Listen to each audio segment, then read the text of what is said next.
बंदी छोड़ सतगुरु रामपाल जी परमेश्वर जी की जय हो। परम पिता परमात्मा सारी सृष्टि के रचनहार कुल मालिक असंख्य ब्रह्मांडों के स्वामी जगत गुरु तीनों लोकों में प्रवेश करके सबका धारण पोषण करने वाले राजाधिराज आत्माधार नाथों के नाथ देवों के देव महादेव सर्वेश्वर महेश्वर मृत्युंजय अजरो अमर आदि अनादि सनातनी प्रभु जगत पिता जगदीश्वर श्री श्री 1008 की उपाधि के वास्तविक अधिकारी अकाल मूरत सौद स्वरूपी राम वासुदेव सर्वगतम ब्रह्म परम पूज्य प्रथम पूज्य परम संत परम पुरुष परम धनी परम दयालु सत्य कबीर हक्का कबीर अल्लाहु अकबर बाखबर अल्लाह ताला जगत के तारणहार जगत के मुक्तिदाता जगत के जगन्नाथ हारे के सहारे हिंदुओं के राम मुसलमानों के अल्लाह सिखों के वाहिगुरु ईसाइयों के मसीह दया के सागर दयानिधि करुणा के सागर करुणानिधि स्वयंभू परिभू संकट मोचन कष्ट हरण मंगल करण दुख भंजन अविगत कबीर निर्विकार निर्विषम परमात्मा अलय अलेख सतगुरु आदि अनादि सतगुरु असली मर्यादा पुरुषोत्तम असली राम असली कृष्ण असली घनश्याम असली मुरारी राजाओं के राजा महाराजाओं के महाराजा शहंशाहों के शहंशाह सम्राटों के सम्राट भगवानों के भगवान अल्लाहों के अल्लाह प्रभुओं के प्रभु मसीहाओं के मसीह सच्चे वाहिगुरु बाबाओं के बाबा पीरों के पीर सेठों के सेठ जगत सेठ सावलसा सेठ सर्वगुण संपन्न अनंत कोटि कलाओं के स्वामी अनंत कोटि ब्रह्मांडों के नायक योगियों में महायोगी ध्यानियों में महाध्यानी सिद्धों में परम सिद्ध ज्ञानियों में तत्व ज्ञानी ब्रह्म ज्ञानी महाज्ञानी परम ज्ञानी सर्वश्रेष्ठ ज्ञानी विज्ञानी युवा कबीर समर्थ कबीर असमवात अमित ओजा सच्चे रहनुमा करीम अल्लाह सुभान अल्लाह दुनिया के अंतिम पैगंबर 8 सितंबर 1951 से गांव धनाना जिला सोनीपत हरियाणा भारतवर्ष की पावन भूमि पे प्रकट रियल कल की भगवान श्री नारायण साकार हरि श्री बाबा साहेब नूर अनंत परमात्मा सच्चे दरवेश सच्चे बाखबर संत शिरोमणि सतगुरु रामपाल जी परमेश्वर जी के चरण कमल में साध संगति से जुड़े हुए देश विदेश से आप और हम सभी सत्सेवक भाई बहनों का अनंत कोटि दंडवत प्रणाम। सत्साई भाई और बहनों, बहुत बड़ी दया बहुत बड़ी मेहर पूज्य गुरुदेव भगवान की परमेश्वर रामपाल जी की, जिनके शुभ आशीर्वाद से विशेष आशीर्वाद से उन्हीं के पवित्र कर कमलों से लिखित पवित्र पुस्तक हिंदू साहिबान नहीं समझे गीता वेद पुराण, इस पुस्तक के ऊपर वीडियो बनाने की श्रृंखला जारी है। इसी श्रृंखला में आज हमारा ये 5वें नंबर का वीडियो है। भाई और बहनों, प्रत्येक वीडियो में हिंदू समाज से जुड़े भाई बहनों को बहुत ही अच्छी और गहरी गहरी शिक्षाएं मिल रही हैं। पिछले वीडियो में हमने इस पवित्र पुस्तक से पढ़ा कि हिंदू धर्म के पवित्र हिंदू सदग्रंथ भक्ति और भगवान के विषय में अध्यात्म के विषय में क्या कह रहे हैं और पवित्र हिंदू समाज उन शास्त्रों के विरुद्ध कैसी कैसी पाखंड मत वाली साधनाएं कर रहा है। आज के इस वीडियो में हम देखेंगे कि पवित्र हिंदू ग्रंथ क्या कह रहे हैं और हिंदू धर्म के जो धर्म गुरु हैं वो उन धर्मशास्त्रों के विपरीत कैसे कैसे उनका अनुवाद कर रहे हैं, कैसी कैसी पाखंड मत वाली आदि अधूरी मनमानी साधना समाज में परोस रहे हैं। तो भाई और बहनों, पूज्य गुरुदेव जी के आशीर्वाद से हम आगे बढ़ते हैं। पवित्र हिंदू धर्म गुरु नहीं समझे गीता निर्मल ज्ञान, यानी हिंदू धर्म के धर्म गुरु चाहे आचार्य हों शंकराचार्य हों चाहे आदि शंकराचार्य रहे हों, कोई भी हिंदू धर्म के सदग्रंथों को नहीं समझ पाया। पूज्य गुरुदेव भगवान हमें क्या बताना चाहते हैं, क्या समझाना चाहते हैं, ध्यान से देखिएगा। पेश है एक झलक गुरुओं के अनुवाद की, यानी हिंदू धर्म के धर्म गुरुओं ने जिस प्रकार से गीता जी के श्लोकों का अनुवाद किया है वो कितना सही है कितना गलत है, किस प्रकार से किया है।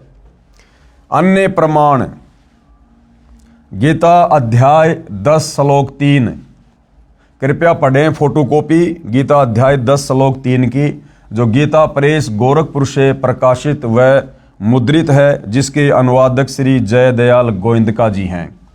यानी भाइयों और बहनों, विशेषकर हिंदू समाज में गीता प्रेस गोरखपुर से प्रकाशित जितनी भी धार्मिक पुस्तकें हैं, पुराण हैं, गीता जी हैं, वेद हैं, हर हिंदू को मान्य है। और विशेषकर जय दयाल गोविंदका जी ने जिस गीता प्रेस गोरखपुर से प्रकाशित गीता जी का अनुवाद किया है, वो तो निसंदेह समस्त हिंदू समाज को मान्य है। तो देखिएगा किस प्रकार से गीता के अनुवादकों ने गीता के श्लोकों का उल्टा अर्थ किया है। ये श्लोक आपकी आंखों के सामने है। गीता जी अध्याय 10 श्लोक 3 की फोटोकॉपी है ये माम अजम अनादिम च वेति लोक महेश्वरम अश्मूढ़ स मृतेषु सर्व पापे प्रमुचते। इधर संस्कृत है और इधर अनुवादकों ने हिंदी में अनुवाद किया है। जो मुझको अजन्मा अर्थात वास्तव में जन्म रहित अनादि और लोकों का महान ईश्वर तत्व से जानता है, वह मनुष्यों में भगवान पुरुष, ज्ञानवान पुरुष संपूर्ण पापों से मुक्त हो जाता है। यह अनुवाद किया है भाइयों और बहनों हिंदू धर्म के अनुवादकों ने गीता जी का। ये गीता अध्याय 10 श्लोक नंबर 3 की फोटोकॉपी है, जिसमें अनुवादक के द्वारा गीता ज्ञान देने वाले ब्रह्म को अजन्मा अनादि कभी न मरने वाला नाशवान भगवान कहकर संबोधित किया गया है। जबकि इसी अनुवादक ने जय दयाल गोविंदका ने जस्ट एक श्लोक पीछे, यानी ये जो फोटोकॉपी है जिसमें गीता ज्ञान देने वाले ब्रह्म को अजन्मा, जन्म रहित, अनादि और सभी लोगों का महान ईश्वर कहकर व्याख्या की गई है, इसी जय दयाल गोविंदका ने गीता जी अध्याय 10 श्लोक नंबर 2 में खुद अपने कर कमल से अनुवाद किया है कि गीता ज्ञान देने वाला नाशवान भगवान है। गीता ज्ञान देने वाले की जन्म और मृत्यु होती है। वो खुद स्वीकार कर रहा है कि अर्जुन, मेरे और तेरे बहुत से जन्म हो चुके हैं, तू नहीं जानता, मैं जानता हूं। और मेरी उत्पत्ति को ये देवता लोग, ये ऋषिगण लोग नहीं जानते, क्योंकि ये सभी मेरे से उत्पन्न हैं। तो गीता अध्याय नंबर 10 के श्लोक नंबर 2 में तो जय दयाल गोविंदका जी ने, जिन्होंने गीता के श्लोकों का अनुवाद किया है, उन्होंने गीता ज्ञान देने वाले इस ब्रह्म को नाशवान साबित किया है। और जस्ट एक श्लोक आगे गीता अध्याय 10 श्लोक नंबर 3 आपकी आंखों के सामने है, उसी अनुवादक ने गीता ज्ञान देने वाले ब्रह्म को यहां पर अजन्मा, जिसका कभी जन्म नहीं होता, वास्तव में जन्म रहित, अनादि यानी जो सबसे पहले वाला है, और लोकों का महान ईश्वर इस प्रकार से संबोधित कर दिया। तो भाइयों और बहनों, इन गीता के ज्ञान देने वालों की बुद्धि काल में इस ब्रह्म ने स्लिप कर रखी है। तत्व ज्ञान के अभाव में ये लोग एक श्लोक पहले क्या लिख रहे हैं और अगले श्लोक में फिर बिल्कुल उल्टा अनुवाद कर रहे हैं, जिस कारण से पूरा हिंदू समाज बेचारा भ्रमित होकर बैठा है भक्ति और भगवान के नाम पर। ये श्लोक आपकी आंखों के सामने है। गीता ज्ञान देने वाले को, ब्रह्म को, ब्रह्मा विष्णु महेश के पिता को, दुर्गा के पति को यहां पर अजन्मा, वास्तव में जन्म रहित, अनादि और लोकों का महान ईश्वर जो इस प्रकार तत्व से जानता है, वह मनुष्यों में ज्ञानवान पुरुष संपूर्ण पापों से मुक्त हो जाता है। आगे देखिएगा,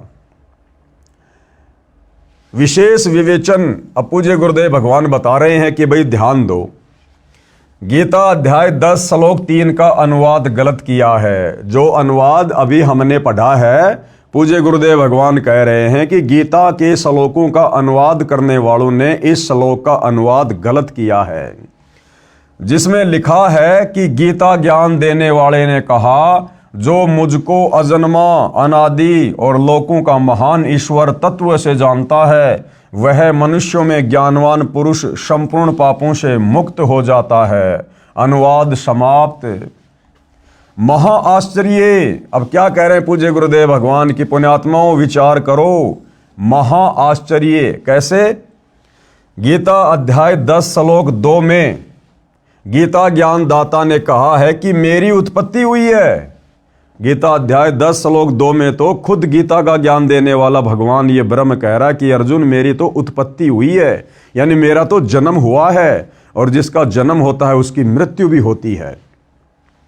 गीता अध्याय 10 श्लोक 2 में गीता ज्ञानदाता ने कहा है कि मेरी उत्पत्ति हुई है, जिसका अनुवाद भी इन्हीं अनुवादकों ने किया है। फिर श्लोक 3 में तुरंत ये कहे कि मैं अजन्मा हूं, यानी अध्याय 10 के श्लोक नंबर 2 में तो गीता ज्ञान देने वाला कह रहा है कि मेरी तो उत्पत्ति हुई है, मेरा तो जन्म हुआ है, मैं नाशवान हूं, और जस्ट अगले श्लोक में कहे कि मैं तो अजन्मा हूं। तो ये बात कैसे गले उतरेगी भाई? तो इन अनुवादकों ने भी जरा सा विचार नहीं किया भाई और बहनों, और जैसा इनकी बुद्धि ने काम किया उस हिसाब से गीता के श्लोकों को ना समझकर अपने बुद्धि स्तर से काल प्रेरणा से उनका अनुवाद करके समाज में पेश कर दिया, और भोले भाले समाज ने इस आधे अधूरे ज्ञान को स्वीकार भी कर लिया। ध्यान से पढ़िएगा, गीता अध्याय 10 श्लोक 2 में गीता ज्ञानदाता ने कहा है कि मेरी उत्पत्ति हुई है, जिसका अनुवाद भी इन्हीं अनुवादकों ने किया है। फिर श्लोक 3 में तुरंत ये कहे कि मैं अजन्मा हूं, तो ये मूर्खता कही जा सकती है। परंतु गीता ज्ञानदाता ऐसी गलती नहीं कर सकता। क्या कह रहे हैं गुरुदेव भगवान कि ये गलती गीता ज्ञानदाता की नहीं है, ये गलती अनुवादकों की है, जो गीता को अच्छे से समझ नहीं पाए और गीता के श्लोकों का गलत अनुवाद कर दिया। परंतु गीता ज्ञानदाता ऐसी गलती नहीं कर सकता। ये 21 ब्रह्मांडों का मालिक है। कौन? ये ब्रह्मा विष्णु महेश का पिता, दुर्गा का पति, ब्रह्म काल। परंतु ये नाशवान है। ये गलती अनुवादकों की है, जो अपनी बुद्धि से काम नहीं लेकर लोक वेद को ही आधार बनाकर अर्थ करते हैं। गीता अध्याय 10 श्लोक 3 का यथार्थ अनुवाद इस प्रकार है। अब पूज्य गुरुदेव भगवान सतगुरु रामपाल जी इस श्लोक का यथार्थ अनुवाद करके हमें समझा रहे हैं कि गीता ज्ञान देता काल ब्रह्म अध्याय 10 श्लोक 3 में क्या कहना चाहता है।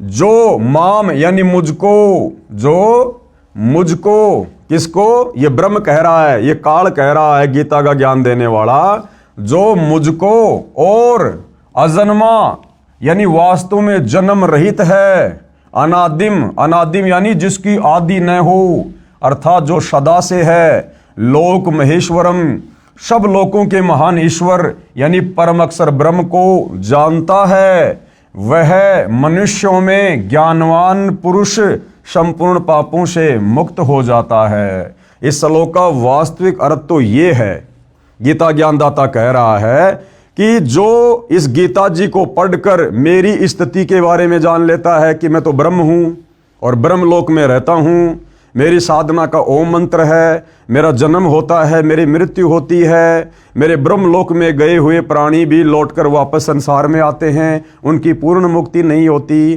तो कहते हैं जो मुझे जान जाता है और साथ में उस अनादि अजन्मा सभी लोकों के महान ईश्वर परम अक्षर ब्रह्म को जान जाता है, वो व्यक्ति संपूर्ण पापों से मुक्त हो जाता है, वो ज्ञानी पुरुष कहलाता है, और वो तत्वदर्शी संत की शरण में जाकर उस अजन्मा अनादि परम अक्षर ब्रह्म की भक्ति करके सदा सदा के लिए मुक्ति प्राप्त कर लेता है। इसका वास्तविक अर्थ तो ये है, जो माम यानी मुझको और अजम यानी अजन्मा यानी वास्तव में जन्म रहित, अनादिम, अनादिम का अर्थ है अनादि यानी जिसकी आदि न हो, अर्थात जो सदा से है, लोक महेश्वरम अर्थात सब लोकों के महान ईश्वर यानी परम अक्षर ब्रह्म को जानता है, वह मनुष्यों में अश्मूढ़ है यानी ज्ञानवान पुरुष, सर्व पापे यानी संपूर्ण पापों से मुक्त हो जाता है।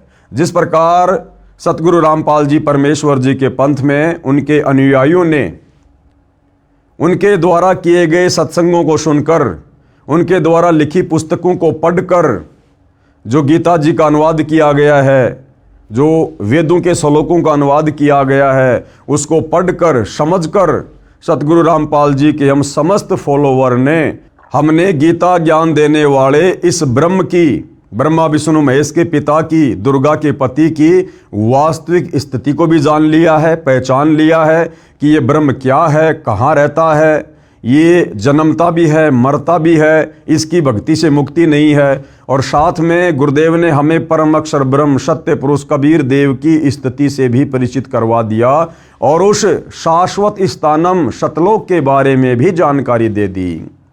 तो गीता ज्ञान देने वाला ब्रह्म अध्याय 10 श्लोक 3 में यही समझाना चाहता है कि अर्जुन, जो मेरी स्थिति से परिचित हो जाता है और जो उस अजन्मा अनादि परम अक्षर ब्रह्म की स्थिति से भली भांति परिचित हो जाता है, वो प्राणी फिर सत भक्ति करके समस्त पापों से मुक्त हो जाता है, अपनी मुक्ति का रास्ता बना लेता है। इसका वास्तविक अर्थ ये है, जबकि गीता जी के अनुवादकों ने यहाँ पर ब्रह्म को ही, गीता ज्ञान देने वाले नाशवान भगवान ब्रह्म को ही अजन्मा अनादि सभी लोगों का भगवान कहकर प्रस्तुत किया है, जो कि गलत है।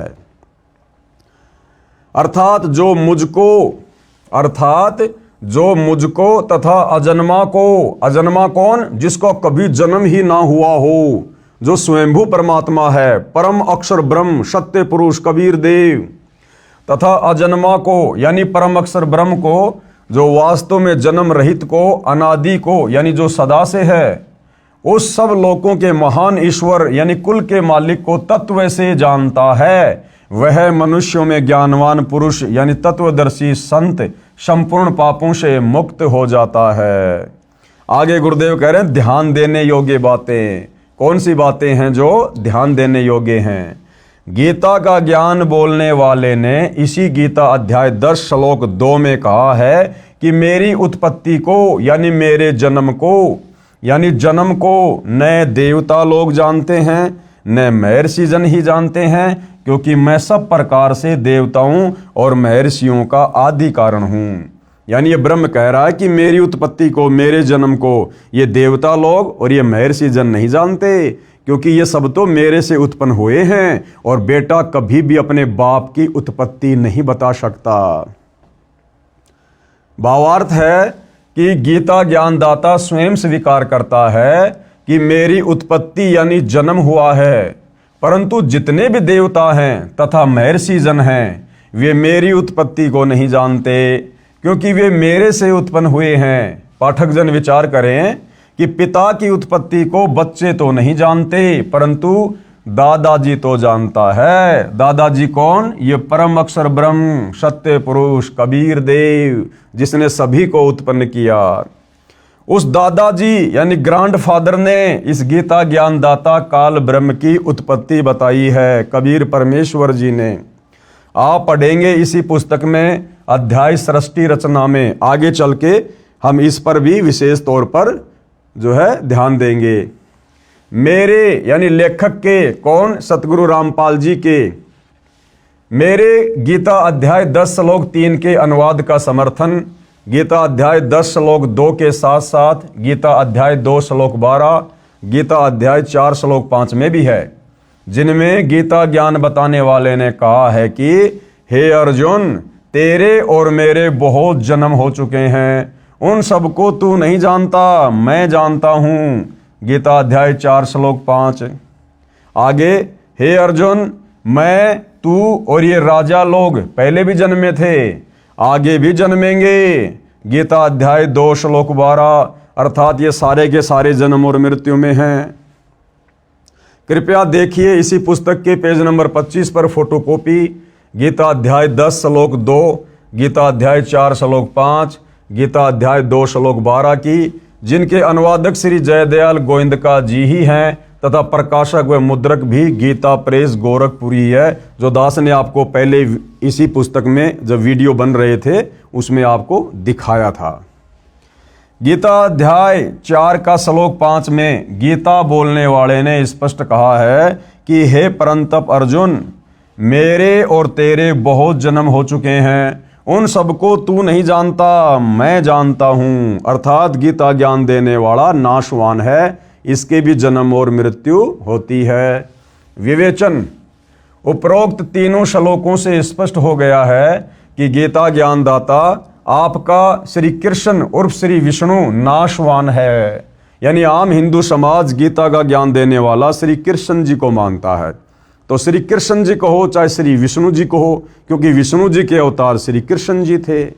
तो हिंदू समाज इस बात पर विचार करे कि आप जिस गीता ज्ञान देने वाले को भगवान मानकर, अविनाशी मानकर पूज रहे थे, ये पवित्र गीता साबित कर रही है कि गीता ज्ञान देने वाला भगवान ये ब्रह्म अविनाशी नहीं है, ये तो जन्म और मृत्यु में है। और जिसकी स्वयं की जन्म और मृत्यु होती है, भला उसकी भक्ति करके साधक कभी भी अपना जन्म और मृत्यु का दीर्घ रोग नष्ट नहीं करवा सकता है। आपका श्री कृष्ण और श्री विष्णु नाशवान है, उसकी जन्म मृत्यु होती है। अन्य प्रमाण देखो जो स्पष्ट करते हैं कि हिंदू धर्मगुरु नहीं समझे गीता का निर्मल ज्ञान। अविनाशी परमात्मा गीता बोलने वाले से अन्य है। अब क्या स्पष्ट करने जा रहे हैं पूज्य गुरुदेव भगवान इसी पवित्र गीता जी से, जो कि हिंदुओं का सर्वमान्य ग्रंथ है, कि वो अविनाशी परमात्मा, अजन्मा अनादि परमात्मा, जिसने सारी सृष्टि को रचा है, परम अक्षर ब्रह्म, सत्य पुरुष, कबीर देव, वो अविनाशी परमात्मा गीता का ज्ञान देने वाले इस नाशवान ब्रह्म से अलग है। अविनाशी परमात्मा गीता बोलने वाले से अन्य है।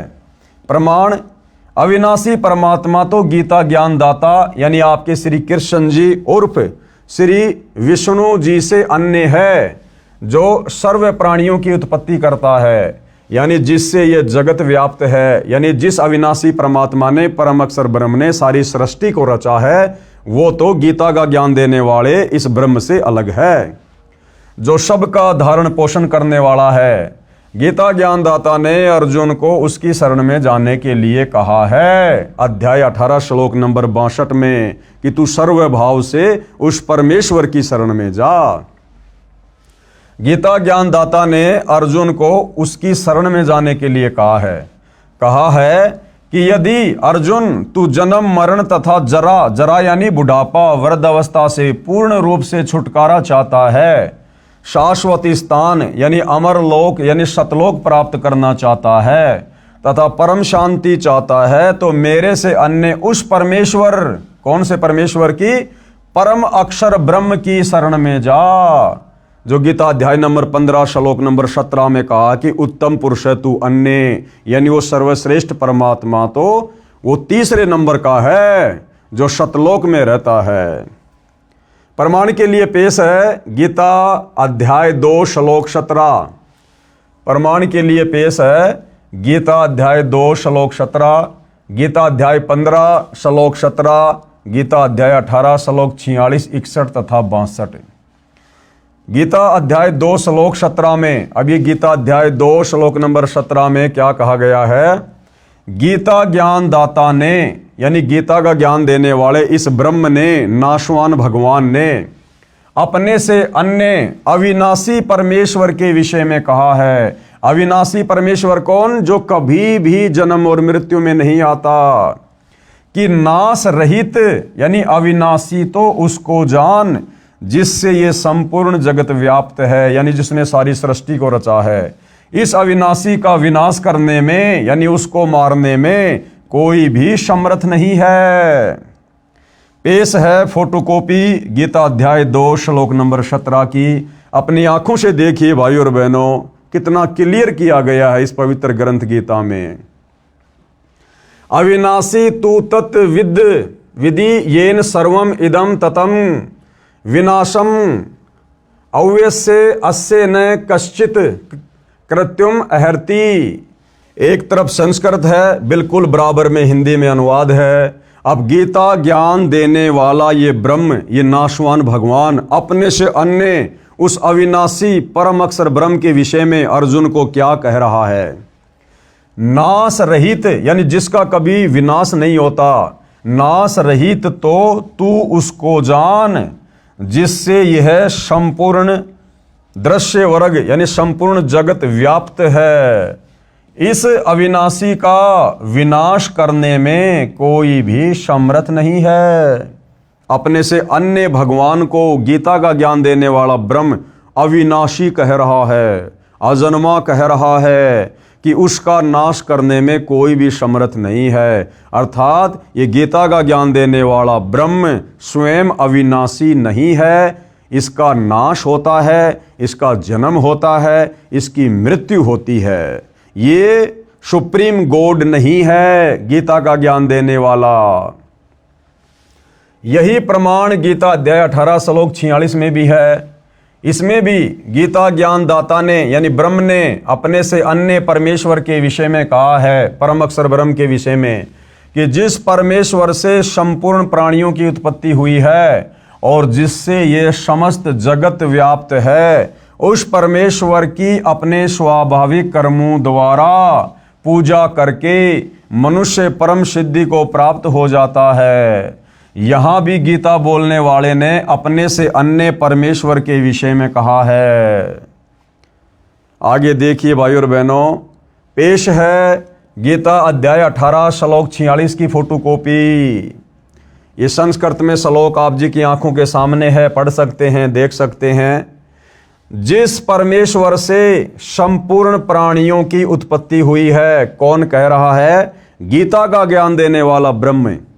ये काल ब्रह्म, ब्रह्मा विष्णु महेश का पिता, दुर्गा का पति, अर्जुन से साफ साफ कह रहा है अपने से अन्य उस परम अक्षर ब्रह्म की ओर, सर्वश्रेष्ठ परमात्मा की ओर संकेत करते हुए कि जिस परमेश्वर से संपूर्ण प्राणियों की उत्पत्ति हुई है और जिससे यह समस्त जगत व्याप्त है, उस परमेश्वर की अपने स्वाभाविक कर्मों द्वारा पूजा करके मनुष्य परम सिद्धि को प्राप्त हो जाता है। अब ये स्वाभाविक ये कर्म क्या है?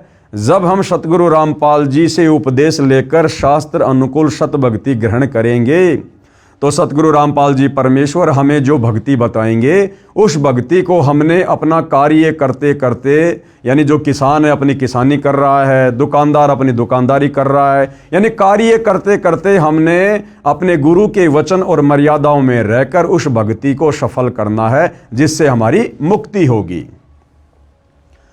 यही प्रमाण गीता अध्याय 15 श्लोक 17 में भी है। यानी गीता अध्याय 15 श्लोक नंबर 17 में भी गीता का ज्ञान देने वाला ये ब्रह्म क्या कह रहा है कि अविनाशी व सबका धारण पोषण करने वाला वह पुरुषोत्तम परमात्मा, तो पुरुषोत्तम यानी सभी पुरुषों में उत्तम, पुरुष यानी भगवान, और पुरुषोत्तम यानी सभी भगवानों में सर्वश्रेष्ठ भगवान, वह पुरुषोत्तम परमात्मा तो गीता ज्ञान देने वाले से अन्य ही बताया है।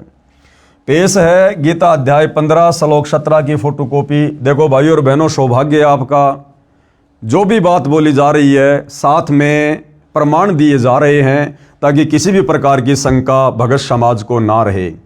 तो ये गीता अध्याय 15 श्लोक नंबर 17 की फोटोकॉपी है, जिसमें क्या कहा गया है? गीता ज्ञान देने वाला ब्रह्म, ब्रह्मा विष्णु महेश का पिता, दुर्गा का पति, ये ज्योति निरंजन क्या कह रहा है? उत्तम पुरुष है तू अन्य, यानी सर्वश्रेष्ठ परमात्मा तो अन्य ही है। परमात्मा इति उदारत है, जिसको वास्तव में परमात्मा कहा जा सकता है। ये लोकत्रयम् अवश्य विभर्ति अवय ईश्वर। उत्तम पुरुष तो अन्य ही है, उत्तम यानी सर्वश्रेष्ठ, पुरुष यानी भगवान तो अन्य ही है। कौन कह रहा है? गीता का ज्ञान देने वाला, कि वो सर्वश्रेष्ठ भगवान उत्तम पुरुष तो मेरे से अन्य है, जो तीनों लोकों में प्रवेश करके और सबका धारण पोषण एवं अविनाशी परमेश्वर और परमात्मा इस प्रकार कहा गया है। क्लियर कर दिया गीता अध्याय 15 श्लोक नंबर 17 में गीता का ज्ञान देने वाले ब्रह्म ने कि अर्जुन, मैं सर्वश्रेष्ठ परमात्मा नहीं हूं, मैं अविनाशी परमात्मा नहीं हूं, मेरी तो जन्म और मृत्यु होती है, मेरी भक्ति से पूर्ण मुक्ति नहीं हो सकती है, मेरी भक्ति करने वाले प्राणी 84 लाख योनियों में जाकर कष्ट भोगने से नहीं बच सकते, मेरी भक्ति करने वाले साधक नरक भोगने से नहीं बच सकते। यदि तूने इन सभी दुखों से छुटकारा चाहिए, पूर्ण मुक्ति चाहिए, शाश्वत स्थानम सतलोक चाहिए, तो आपने मेरे से अन्य उस उत्तम पुरुष की भक्ति करनी पड़ेगी, परम अक्षर ब्रह्म की भक्ति करनी पड़ेगी, जिसकी जानकारी गीता अध्याय 4 श्लोक नंबर 34 में बताया कि तू तत्वदर्शी संत की खोज कर। तो भाई और बहनों, बड़े सौभाग्य से वो तत्वदर्शी संत वर्तमान में धरती पर सतगुरु रामपाल जी हैं, जिनके पास में संपूर्ण यथार्थ आध्यात्मिक ज्ञान है, पूर्ण मुक्ति का पूर्ण मार्ग है।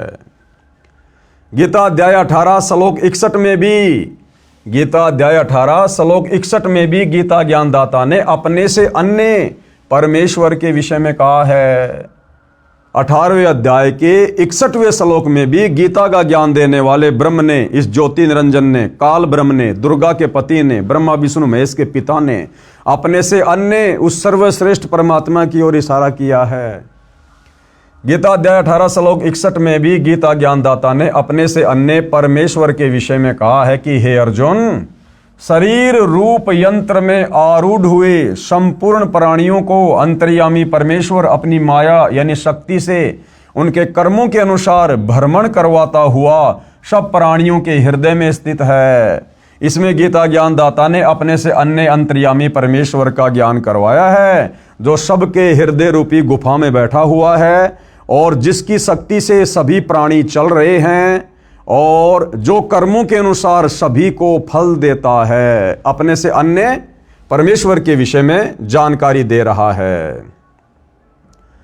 पेश है फोटोकॉपी गीता अध्याय 18 श्लोक 61 की। ये श्लोक है भाइयों और बहनों आपकी आंखों के सामने। इसका अनुवाद पूज्य गुरुदेव भगवान ने यहां किया है।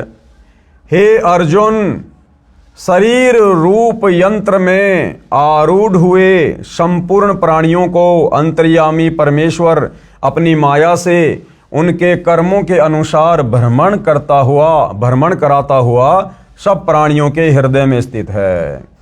ये अनुवाद सतगुरु रामपाल जी ने नहीं किया, ये अनुवाद गीता के अनुवादकों ने किया है, जय दयाल गोविंदका जी ने किया है।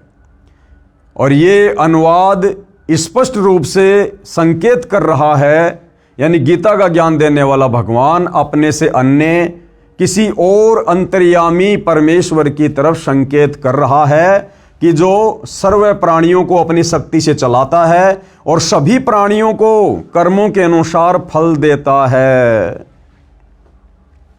तो भाइयों और बहनों, जब तक हम गीता ज्ञानदाता से अन्य उस उत्तम पुरुष की शरण में नहीं जाएंगे, उसकी सतभक्ति नहीं करेंगे, तत्वदर्शी संत से लेकर आप और हमारी मुक्ति कभी नहीं हो सकती। हम कभी भी जन्म और मरण के झंझट से बाहर नहीं निकल सकते। अब पेश है प्रमाण, जिसमें गीता ज्ञानदाता ने गीता अध्याय 18 के श्लोक 62 में भी अपने से अन्य परमेश्वर की शरण में जाने की राय दी है। कहा है कि हे भारत, तू सब प्रकार से उस परमेश्वर की शरण में जा जिसके विषय में ऊपर कहा है। उस परमात्मा की कृपा से ही तू परम शांति को तथा सनातन परम धाम यानी अमर लोक सतलोक को प्राप्त होगा। यानी सतलोक का कभी भी विनाश नहीं होता। वह परमेश्वर कौन है, उसके विषय में गीता ज्ञान बोलने वाले ने गीता अध्याय 8 श्लोक 3 में बताया है कि वह परम अक्षर ब्रह्म है। क्या नाम है उसका? जिसकी शरण में जाने के बाद, जिसके सतलोक में जाने के बाद ये प्राणी फिर कभी जन्म और मृत्यु में नहीं आता, सदा सदा के लिए वहाँ पर सुख भोगता है। उस सतलोक में कोई दुख नहीं, कोई कष्ट नहीं, कोई लड़ाई झगड़ा नहीं, वहाँ कोई नरक नहीं है, 84 लाख योनियाँ नहीं हैं, वहाँ जीव की कभी मृत्यु नहीं होती है, वहाँ कभी बुढ़ापा नहीं है, वहाँ अखंड भंडारे हैं, सुख ही सुख हैं, सर्व वहाँ पर साधन मुफ्त में उपलब्ध हैं उस परम अक्षर ब्रह्म की रजा से, उसकी कृपा से। तो वहाँ जाने के बाद ही हमारे को परम शांति मिल सकती है, क्योंकि जब तक हम जन्मेंगे मरेंगे हम कभी भी परम शांति को प्राप्त नहीं हो सकते। जहाँ जन्म और मरण नहीं होगा वहीं जाकर हमें परम शांति मिलेगी। और वो परम शांति उस परम अक्षर ब्रह्म के सतलोक में है, सतलोक में। पेश है फोटोकॉपी गीता अध्याय 18 श्लोक 62 की। तम एवं शरणम गच्छ सर्वभावेन भारत तत्प्रसादात प्राम शांतिम स्थानम प्रापेसी शाश्वतम। हे भारत यानी हे अर्जुन, कौन कह रहा है? गीता का ज्ञान देने वाला भगवान। हे भारत, तू सब प्रकार से उस परमेश्वर की ही शरण में जा। सब प्रकार से यानी इस ब्रह्म की भक्ति भी छोड़ दे, देवी देवताओं की भक्ति भी छोड़ दे, ये दुनिया भर के पाखंड पूजा, ये कर्म कांड सब कुछ छोड़ दे।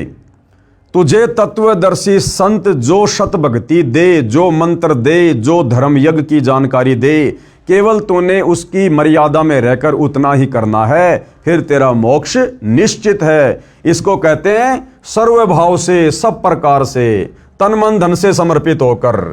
हे भारत, सब प्रकार से उस परमेश्वर की ही शरण में जा, उस परमात्मा की कृपा से ही। अब देखो, गीता ज्ञान देने वाला अपने से अन्य किसी और परमात्मा की शरण में जाने के लिए कह रहा है। उस परमात्मा की कृपा से ही तू परम शांति को तथा सनातन परम धाम को, सनातन परम धाम यानी वो सबसे पहले वाला स्थान जो कभी भी विनाश में नहीं आता, जहां कभी कोई प्रलय नहीं होती, महाप्रलय नहीं होती है, जिसका कभी विनाश नहीं होता है। कहते हैं उस परमात्मा की कृपा से तू उस परम शांति को तथा सनातन परम धाम को प्राप्त होगा। तो भाइयों और बहनों, गीता जी बिल्कुल शब्दा शब्द क्लियर कर रही है कि गीता का ज्ञान देने वाला सर्वश्रेष्ठ परमात्मा नहीं है। गीता ज्ञान देने वाले की भक्ति करने से मुक्ति नहीं हो सकती है। पवित्र गीता जी के अनुवादकों की अज्ञानता का प्रमाण पेश है हिंदू धर्मगुरु साहिबानों की सरेआम अज्ञानता व शब्दों के अर्थों के अनर्थ का प्रमाण। यानी भाइयों और बहनों, तत्व ज्ञान के अभाव में गीता के अध्याय व श्लोकों का अनुवाद करने वाले अनुवादकों ने भी अपनी अज्ञानता पेश करने में कोई कमी नहीं छोड़ी है। गीता अध्याय 18 श्लोक 66। गीता जी के सब अनुवादकों ने गीता अध्याय 18 श्लोक 66 का गलत अनुवाद किया है।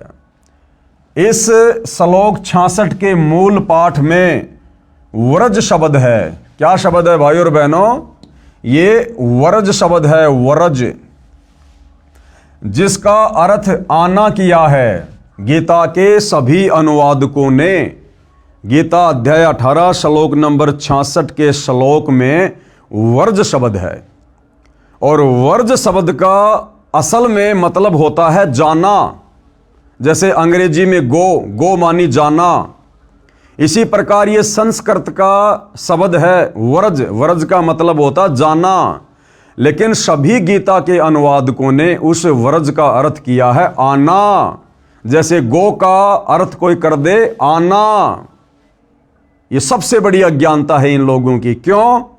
क्योंकि इनकी नजरों में इस ब्रह्म से बढ़कर दूसरा कोई भगवान इनकी समझ में नहीं आया, तो इन्होंने अध्याय और श्लोक के इन शब्दों का अर्थ भी गलत कर दिया।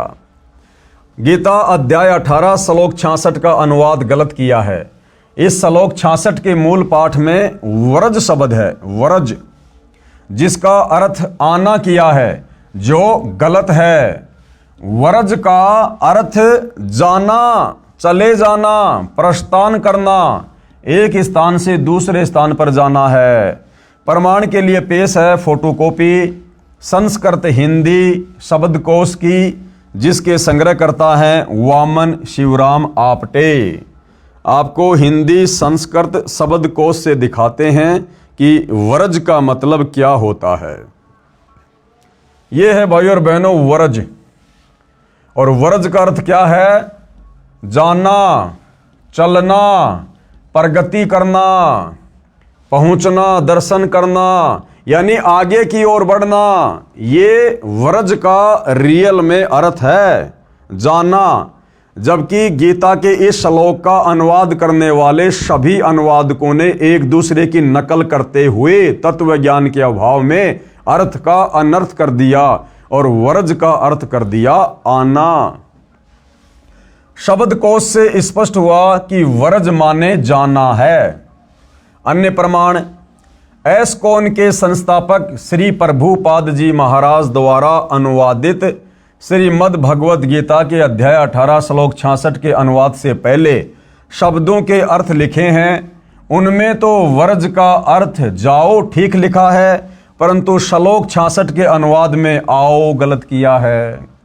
ये एस्कॉन के संस्थापक श्री प्रभुपाद जी जो भगवान को प्यारे हो चुके हैं, इन्होंने भी गीता का अनुवाद किया और गीता के इस श्लोक का 18वें अध्याय के 66वें श्लोक का अर्थ करते हुए उन्होंने शब्दकोश में तो लिख दिया व्रज मतलब जाना, और जब 66वें श्लोक का अर्थ किया तो वहां कर दिया व्रज का मतलब आना, बिल्कुल उल्टा। देखिएगा स्वामी प्रभुपाद जी की गीता अनुवाद में गलती। प्रमाण के लिए पेश है फोटोकॉपी गीता अध्याय 18 श्लोक 66 की, जिसके अनुवादक हैं स्वामी प्रभुपाद जी तथा भक्ति वेदांत बुक ट्रस्ट द्वारा प्रकाशित है। ये एस्कॉन के संस्थापक श्री प्रभुपाद जी द्वारा अनुवाद की गई गीता है, जो आपको आजकल 200-200 रुपये में 300-300 रुपये में एस्कॉन वाले आपको बेचते हुए मिल जाएंगे। श्लोक क्या है? सर्व धर्मान परित्यज्य माम एकम शरणम व्रज अहम तवा सर्व पापे भी मोक्ष्यामि मा शुच। यहां पर ये वर्ज शब्द है, वर्ज वर्ज ये लिखा हुआ वर्ज शब्द है। सर्व धर्मान परित्यज्य माम एकम शरणम व्रज।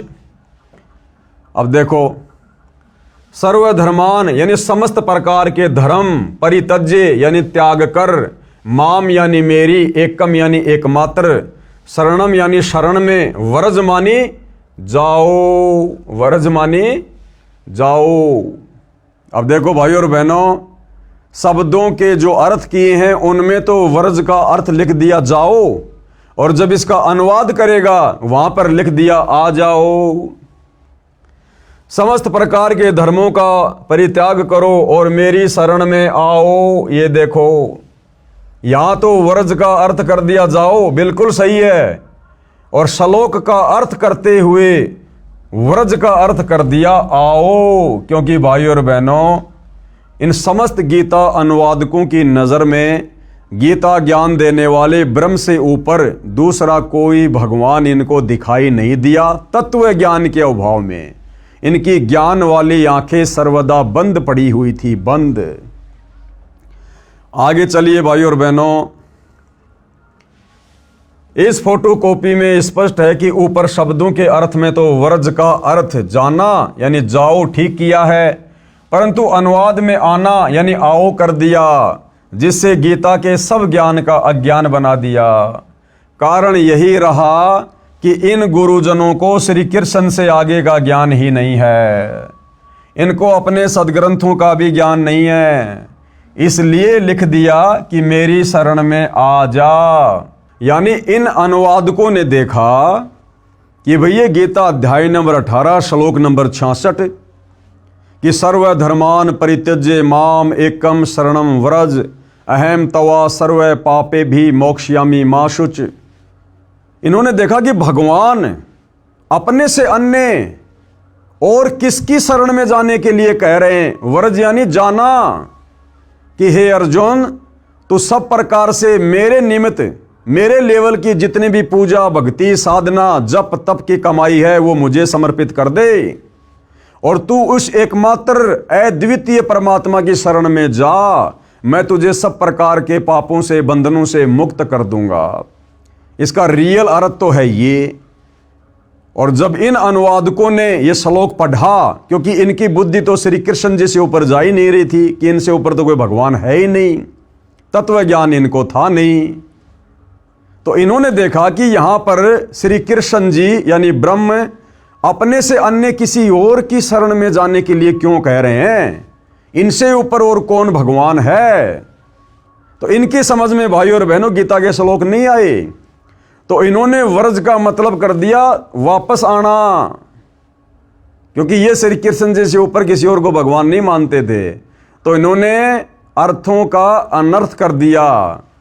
अब बताओ, जब हमारे गीता अनुवादकों को ही गीता जी का ज्ञान नहीं, तत्व ज्ञान नहीं, शास्त्रों का ज्ञान नहीं, सर्वश्रेष्ठ परमात्मा की जानकारी नहीं, जबकि यही गीता जी और यही गीता का ज्ञान देने वाला ब्रह्म चीख चीख कर कह रहा है अध्याय 2 श्लोक नंबर 17 कि मेरे से अन्य वो सर्वश्रेष्ठ परमात्मा है जो अजन्मा है, अनादि है, सभी लोगों को जिसने बनाया है, तो सर्वभाव से उसकी शरण में जा। लेकिन ये गीता के अनुवादक वहां तक नहीं पहुंच पाए तत्वदर्शी संत की शरण के अभाव में, और इन्होंने श्लोकों के अर्थों का भी अनर्थ कर दिया। इनको अपने सदग्रंथों का भी ज्ञान नहीं है, इसलिए लिख दिया कि मेरी शरण में आ जा। गीता अध्याय 18 श्लोक 62 में गच्छ शब्द है जिसका अर्थ भी जाना है, वहां ठीक कर दिया। जब श्लोक 62 में गीता ज्ञानदाता अपने से अन्य उस परमेश्वर यानी तत्व ब्रह्म यानी परम अक्षर ब्रह्म की शरण में जाने को कह रहा है, श्लोक 66 में अपनी शरण में आने को नहीं कहा, क्योंकि गीता अध्याय 2 श्लोक 7 में अर्जुन ने कहा कि मैं आपकी शरण हूं, यानी अर्जुन शरण में तो पहले से ही था। फिर ये कहना कि मेरी शरण में आ जा न्याय संगत भी नहीं है। यह अध्यात्म ज्ञान का टोटा है हमारे इन धर्म गुरुओं का, जिनको हम विद्वान माना करते थे और भक्ति के सर्वश्रेष्ठ मार्गदर्शक माना करते थे। इन लोगों को तो अब पता चला सतगुरु रामपाल जी के ज्ञान से कि इन हमारे अनुवादकों को, धर्म गुरुओं को तो भक्ति मार्ग की ABCD का भी पता नहीं था। पेश है लेखक द्वारा किया इस श्लोक का यथार्थ अनुवाद। लेखक कौन? सतगुरु रामपाल जी ने अब गीता अध्याय 18 श्लोक 66 का यथार्थ सही अनुवाद किया है, जो इस प्रकार है। सर्वधर्मान परित्यज्य माम एकम शरणम व्रज। सर्वधर्मान परित्यज्य माम कौन कह रहा है? ये गीता ज्ञान देने वाला ब्रह्म अर्जुन से कह रहा है कि अर्जुन, मेरे लेवल की जो साधना है, ओम नाम की जो कमाई है और जो भी धर्म कर्म की कमाई है, वो तू मुझे समर्पित कर दे। सर्वधर्मान परित्यज्य माम और एकम शरणम व्रज। एकम यानी अद्वितीय, जिसके समान कोई दूसरा ना हो, वो परम अक्षर ब्रह्म। एकम शरणम व्रज, उस एक अद्वितीय परमात्मा की शरण में जा। व्रज यानी जा। अहम तवा सर्व पापे भे मोक्षयामी माशुच। मैं तुझे सब प्रकार के पाप कर्मों से मुक्त कर दूंगा, यानी मैं तुझे फ्री कर दूंगा। इसका रियल अर्थ तो ये है। अनुवाद, गीता ज्ञान देने वाले ने कहा है कि सर्वधर्मान माम, यानी मेरे स्तर के जितने भी धार्मिक कर्म हैं उन सबको मुझ में परित्यज्य यानी त्याग कर, एकम यानी उस एक सर्वशक्तिमान परम अक्षर ब्रह्म की शरणम यानी शरण में, व्रज यानी जा। व्रज यानी जा। अहम यानी मैं, तवा यानी तेरे को, सर्व पापे भे यानी सब पापों से, मोक्षयामी यानी मुक्त कर दूंगा, मां शुच यानी शोक ना कर, तू दुख ना मान, परेशान ना हो, चिंता ना कर। मेरे लेवल की भक्ति साधना, ओम नाम की कमाई मुझ में समर्पित कर दे, मेरे को संकल्प कर दे। मैं तुझे 21 ब्रह्मांड से मुक्त कर दूंगा, जन्म मरण से मुक्त कर दूंगा। और उस परम अक्षर ब्रह्म की शरण में जा और उसके द्वारा बताई गई सत साधना कर और भाई अपना मोक्ष करवा। विशेष इस श्लोक में एकम एक शब्द है, इसका अर्थ एक यानी अद्वितीय परमेश्वर है। एकम यानी अद्वितीय, जिसके समान कोई दूसरा ना हो।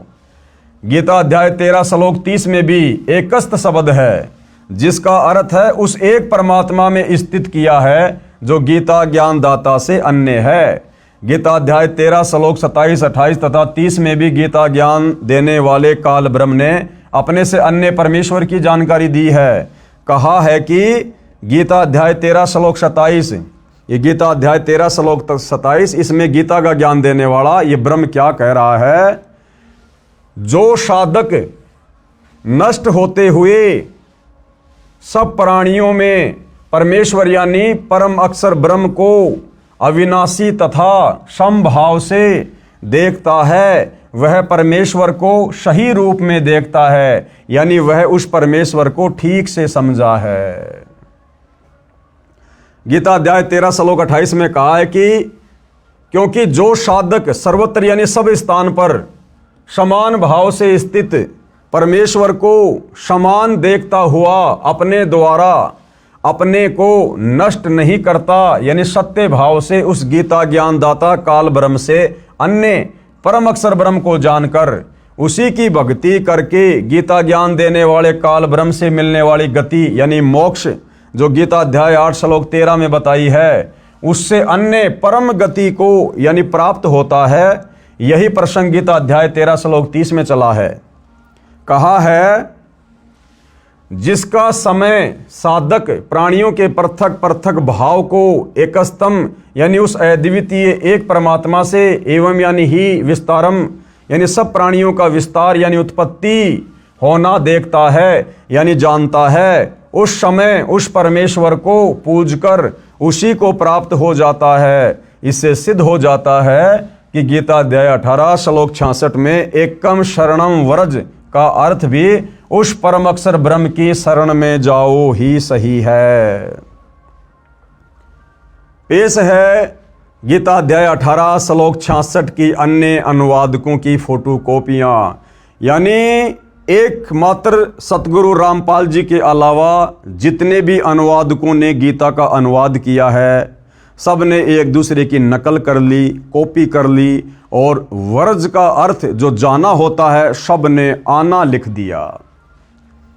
पेश है गीता अध्याय 18 श्लोक 66 की अन्य अनुवादकों की फोटो कॉपियां।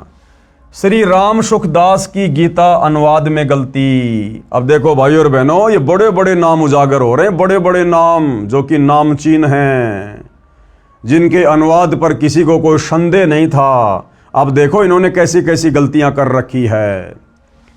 पेश है गीता अध्याय 18 श्लोक 66 की फोटोकॉपी श्री राम सुखदास जी महाराज के अनुवाद की।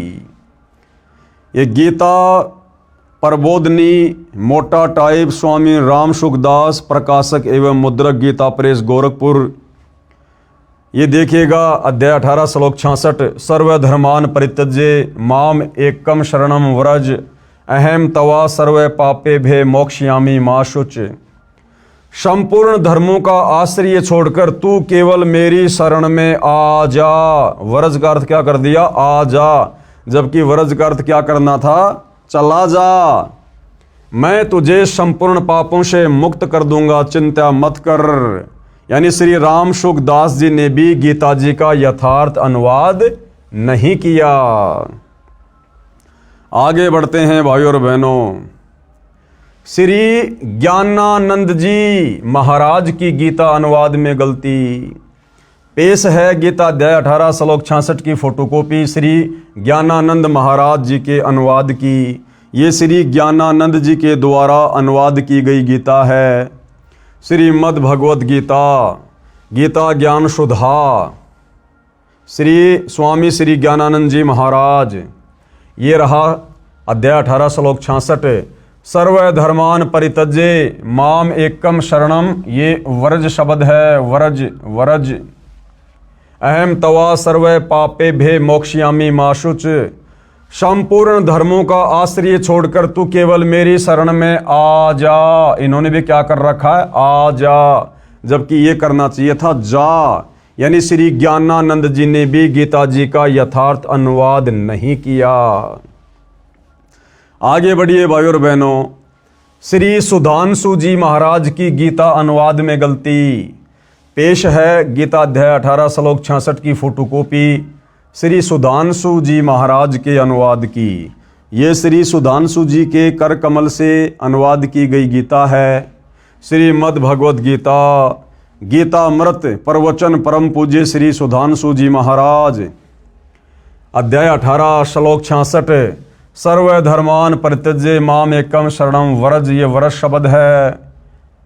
और क्या अनुवाद किया है? सभी धर्मों को छोड़कर तू मेरी शरण में आ जा। ये देखिए, आ और जा, आ जा। यानी श्री सुधांशु जी ने भी गीता जी का गलत अर्थ किया है। अध्याय 18 श्लोक नंबर 62 का। अब देखिए भाइयों और बहनों, श्री आसाराम जी महाराज की गीता अनुवाद में गलती। पेश है गीता अध्याय 18 श्लोक 66 की फोटोकॉपी श्री आसाराम जी महाराज के अनुवाद की। श्रीमद् भगवद गीता महात्म्य श्लोक अनुवाद महिला उत्थान ट्रस्ट संत श्री आसाराम जी आश्रम। अध्याय 18 श्लोक 66। सर्वधर्मान परित्यज्य माम एकम शरणम व्रज, ये व्रज शब्द है। और अनुवाद क्या किया है? संपूर्ण धर्मों को अर्थात संपूर्ण कर्तव्यों को मुझ में त्याग कर तू केवल एक मुझ सर्वशक्तिमान सर्वाधार परमेश्वर की शरण में आ जा। अरे वो तो पहले से ना उसकी शरण में है, वो तो अपने से अन्य किसी और सर्वश्रेष्ठ परम अक्षर ब्रह्म की शरण में जाने के लिए कह रहा है। लेकिन सब ने एक दूसरे की अनुवाद करते समय नकल कर रखी है। तो श्री आसाराम जी के द्वारा किया गया अनुवाद भी गलत है, रॉन्ग है। श्री अड़गड़ानंद जी महाराज की गीता अनुवाद में गलती। भाइयों और बहनों, इनके तो नाम से साबित हो जाता है कि श्री अड़गड़ानंद जी महाराज ने तो गीता के अध्याय 18 श्लोक 66 का अनुवाद करते समय अपना अड़ंगा अड़ाना ही अड़ाना था। पेश है गीता अध्याय 18 श्लोक 66 की फोटोकॉपी श्री अड़गड़ानंद जी महाराज के अनुवाद की। श्रीमद् भगवद गीता यथार्थ गीता मानव धर्मशास्त्र कहाँ से प्रकाशित है? आपकी आंखों के सामने है। अध्याय 18 श्लोक 66। सर्वधर्मान परित्यज्य माम एकम शरणम व्रज, ये व्रज शब्द है। क्या अर्थ किया है? संपूर्ण धर्मों को त्याग कर, अर्थात मैं ब्राह्मण श्रेणी का करता हूँ या शूद्र श्रेणी का, क्षत्रिय हूँ अथवा वैश्य, इसके विचार को त्याग कर केवल एक मेरी अनन्य शरण को प्राप्त हो। बताओ, उसी की शरण में आने को कह रहा है। अरे वो पहले से उसकी शरण में ना है भाई। मैं तुझे संपूर्ण पापों से मुक्त कर दूंगा, तू शोक मत कर। सब ने एक दूसरे की कॉपी पेस्ट कर रखी है। ये देखिए हंसादेश पंथ वालों की गीता अनुवाद में गलती। हंसादेश पंथ वालों की गीता अनुवाद में गलती। हंसादेश वाले कौन? श्री सतपाल जी महाराज। पेश है हंसादेश वाले पंथ श्री सतपाल जी महाराज व श्री प्रेम रावत जी, ये दोनों भाई हैं। प्रेम रावत जी महाराज के आश्रम से अनुवादित गीता अध्याय 18 श्लोक 66 की फोटोकॉपी। श्रीमद् भगवद गीता मानव उत्थान सेवा समिति पंजाबी बाग नई दिल्ली अध्याय 18 श्लोक 66। सर्वधर्मान परित्यज्य माम एकम शरणम व्रज, ये व्रज शब्द है। और क्या अनुवाद किया है? सर्वधर्मों के कर्मों को छोड़कर केवल मेरी ही शरण में आ जा। आ जा, जबकि करना चाहिए था चला जा भाई, अपना पीछा छुटवा ले, परम अक्षर ब्रह्म की शरण में चला जा। लेकिन सब ने कॉपी पेस्ट कर रखा है। ये थे हमारे ज्ञानहीन धर्म गुरु, जिनको हम शास्त्रों के प्रकांड विद्वान मानकर और उनके मार्गदर्शन में अपनी आत्मा के कल्याण के लिए दौड़ लगा रहे थे। विशेष पूज्य गुरुदेव भगवान क्या कह रहे हैं? उपरोक्त परमाणु से स्पष्ट है कि मेरे यानी लेखक के यानी सतगुरु रामपाल जी के अतिरिक्त किसी को भी गीता का ज्ञान नहीं है। भाई ब्रह्मा विष्णु महेश को भी नहीं है, 33 करोड़ देवी देवताओं को भी नहीं है, ऋषियों को भी ज्ञान नहीं था। ये ज्ञान देने के लिए सतलोक से चलकर स्वयं वो परम अक्षर ब्रह्म सत्य पुरुष कबीर देव तत्वदर्शी संत की भूमिका करता है। और निसंदेह वर्तमान में वह तत्वदर्शी संत सतगुरु रामपाल जी हैं। सब ने शब्दों के अर्थों का अनर्थ करके ज्ञान का अज्ञान बनाकर जनता को भ्रमित कर रखा है।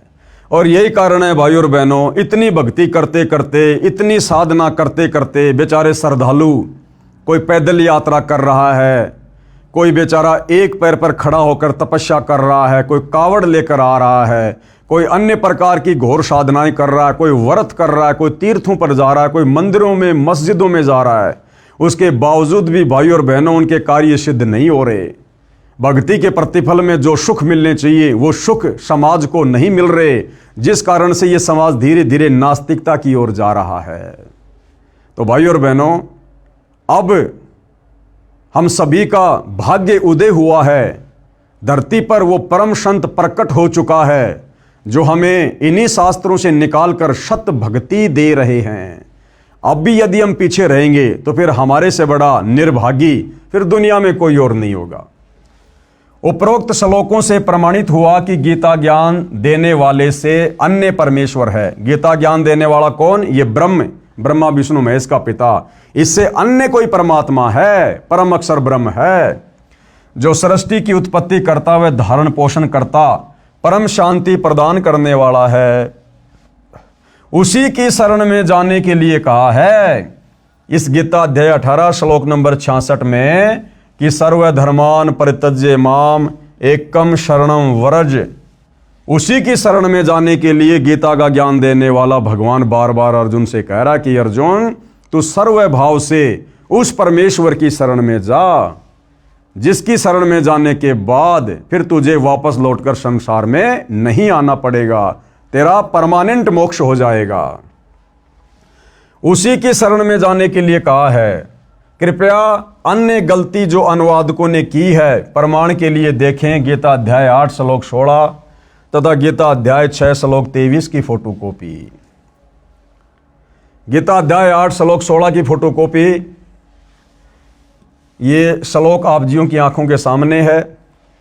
हे अर्जुन, ब्रह्मलोक पर्यंत सब लोक पुनरावर्ती में है। ये गीता का ज्ञान देने वाला भगवान, ये ब्रह्म अर्जुन से क्या कह रहा है कि हे अर्जुन, ब्रह्मलोक पर्यंत यानी ब्रह्मलोक में गया हुआ भगत भी, साधक भी वापस लौट के आता है, वो भी जन्म और मरण में है। और ब्रह्मलोक भाई और बहनों इस 21 ब्रह्मांड की सर्वश्रेष्ठ उपलब्धि है। ब्रह्मलोक सर्वश्रेष्ठ उपलब्धि है 21 ब्रह्मांड की।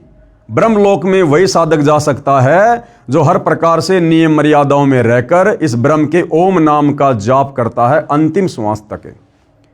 और गीता अध्याय 8 श्लोक नंबर 16 में ये ब्रह्म, ये काल स्वयं कह रहा है कि हे अर्जुन, ब्रह्मलोक पर्यंत सब लोग पुनरावर्ती में है, यानी आवागमन में है, जन्म और मरण के चक्कर में है। परंतु हे कुंती पुत्र, मुझको प्राप्त होकर पुनर्जन्म नहीं होता। ये हमारे अनुवादकों ने गलत अर्थ कर दिया कि हे अर्जुन, मुझ ब्रह्म को प्राप्त होकर फिर पुनर्जन्म नहीं होता, जबकि ये ब्रह्म तो कई बार अध्याय 12 श्लोक 2, अध्याय 2 श्लोक 10, अध्याय 4 श्लोक 5 और 9 में कह चुका है कि अर्जुन, मेरी उत्पत्ति को ये देवता नहीं जानते। हे अर्जुन, तेरे और मेरे बहुत से जन्म हो चुके हैं, तू नहीं जानता, मैं जानता हूं। फिर यहां पर गीता ज्ञान देने वाला ये क्यों कहेगा कि मुझको प्राप्त होकर पुनर्जन्म नहीं होता, जबकि ये खुद ही जन्म और मृत्यु में है।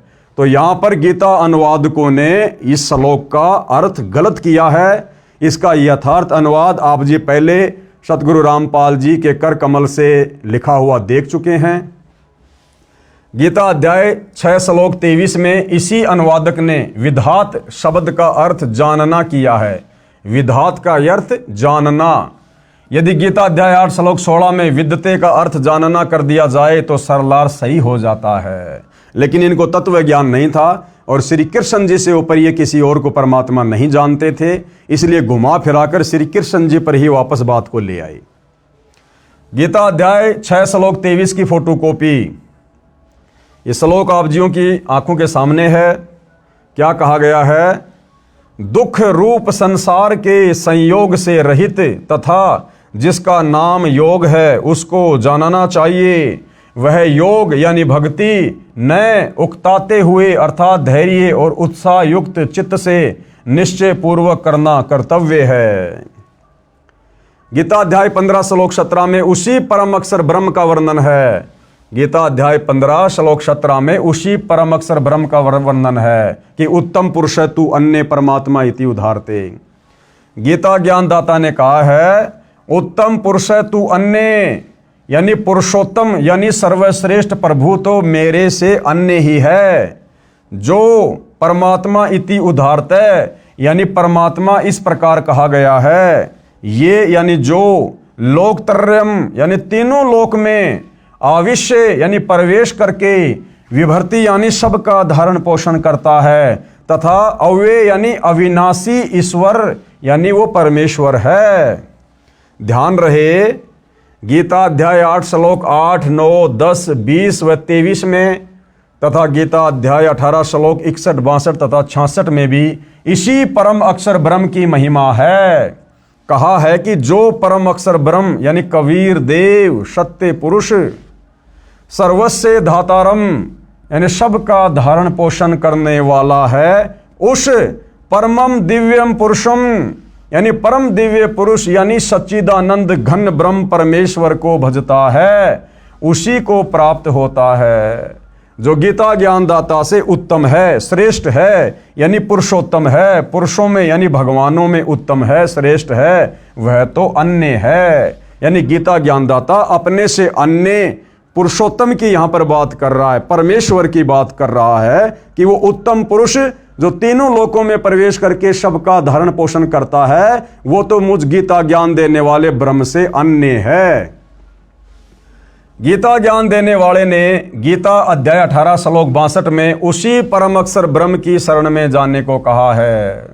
यानी भाइयों और बहनों, बार बार गीता का ज्ञान देने वाला हिंदू भाई बहन जिसे श्री कृष्ण मानते हैं, विद्वान जिसको ब्रह्म कहते हैं, वो बार बार यही कह रहा है कि भैया गधा कुत्ता सूअर बनना है, नरक भोगना है, कष्ट भोगने हैं, तो भैया मेरे ओम नाम की साधना कर ले, या नीचे के देवी देवताओं की साधना कर ले, भैया तेरी मर्जी। और अगर तुझे परम शांति चाहिए, जन्म मरण से छुटकारा चाहिए, सतलोक में जाना है, तो भैया उस परम अक्षर ब्रह्म की भक्ति कर ले। और उस परम अक्षर ब्रह्म की भक्ति तुझे तत्वदर्शी संत बताएगा, उसकी शरण में जा। इसके अलावा और कोई ऑप्शन धरती पर नहीं है। उस परम अक्षर ब्रह्म की भक्ति का मंत्र गीता अध्याय 17 श्लोक 23 में बताया है। अब उस परम अक्षर ब्रह्म सत्य पुरुष कबीर देव की भक्ति का, उसके सतलोक में जाने का मंत्र गीता अध्याय 17 श्लोक नंबर 23 में बताया है। ओम तत् सत इति निर्देश ब्रह्मण त्रिविध समर्थ। कहा है कि ओम तत् सत इति निर्देश, यानी केवल ये 3 मंत्र के जाप का ही निर्देश है।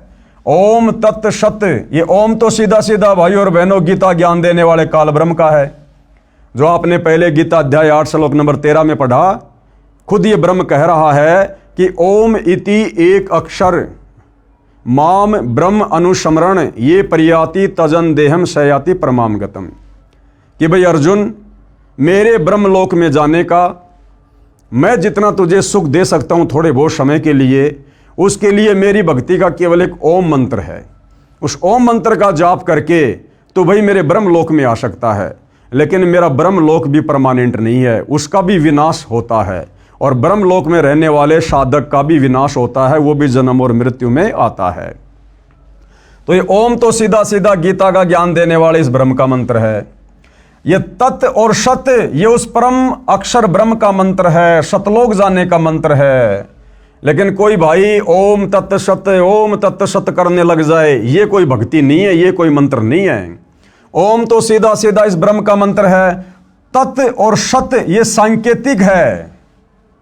ये तत् का मतलब क्या है, इस तत् के अंदर कौन कौन से मंत्र हैं, सत के अंदर कौन कौन से मंत्र हैं, ये जानकारी भाई तत्वदर्शी संत देगा। इसीलिए तो कहा गीता ज्ञानदाता ने कि भैया मुझे तो तत्व ज्ञान नहीं है, मुझे ओम तत्सत की पूर्ण जानकारी नहीं है। उसके लिए गीता अध्याय 4 श्लोक नंबर 34 में खुद गीता ज्ञान देने वाला ब्रह्म कह रहा है कि तू तत्वदर्शी संतों की खोज कर, भली भांति उनको दंडोत प्रणाम कर, कपट छोड़कर सरलता पूर्वक व्यवहार कर, दंडोत प्रणाम कर, फिर वो तत्वदर्शी महात्मा तुझे तत्व ज्ञान का उपदेश करेगा। तब तुझे पता चलेगा कि ओम तत् सत का रहस्य क्या है, ये ओम तत् सत मिलकर फिर क्या मंत्र बनता है और किस विधि से इसका जाप किया जाता है। कहा है कि ओम तत् सत इति निर्देश ब्रह्मणे त्रिविध समर्थे। ब्रह्मण यानी उस पूर्ण ब्रह्म परमात्मा अक्षर पुरुष की भक्ति करने का मंत्र, उसको सुमरण करने का मंत्र।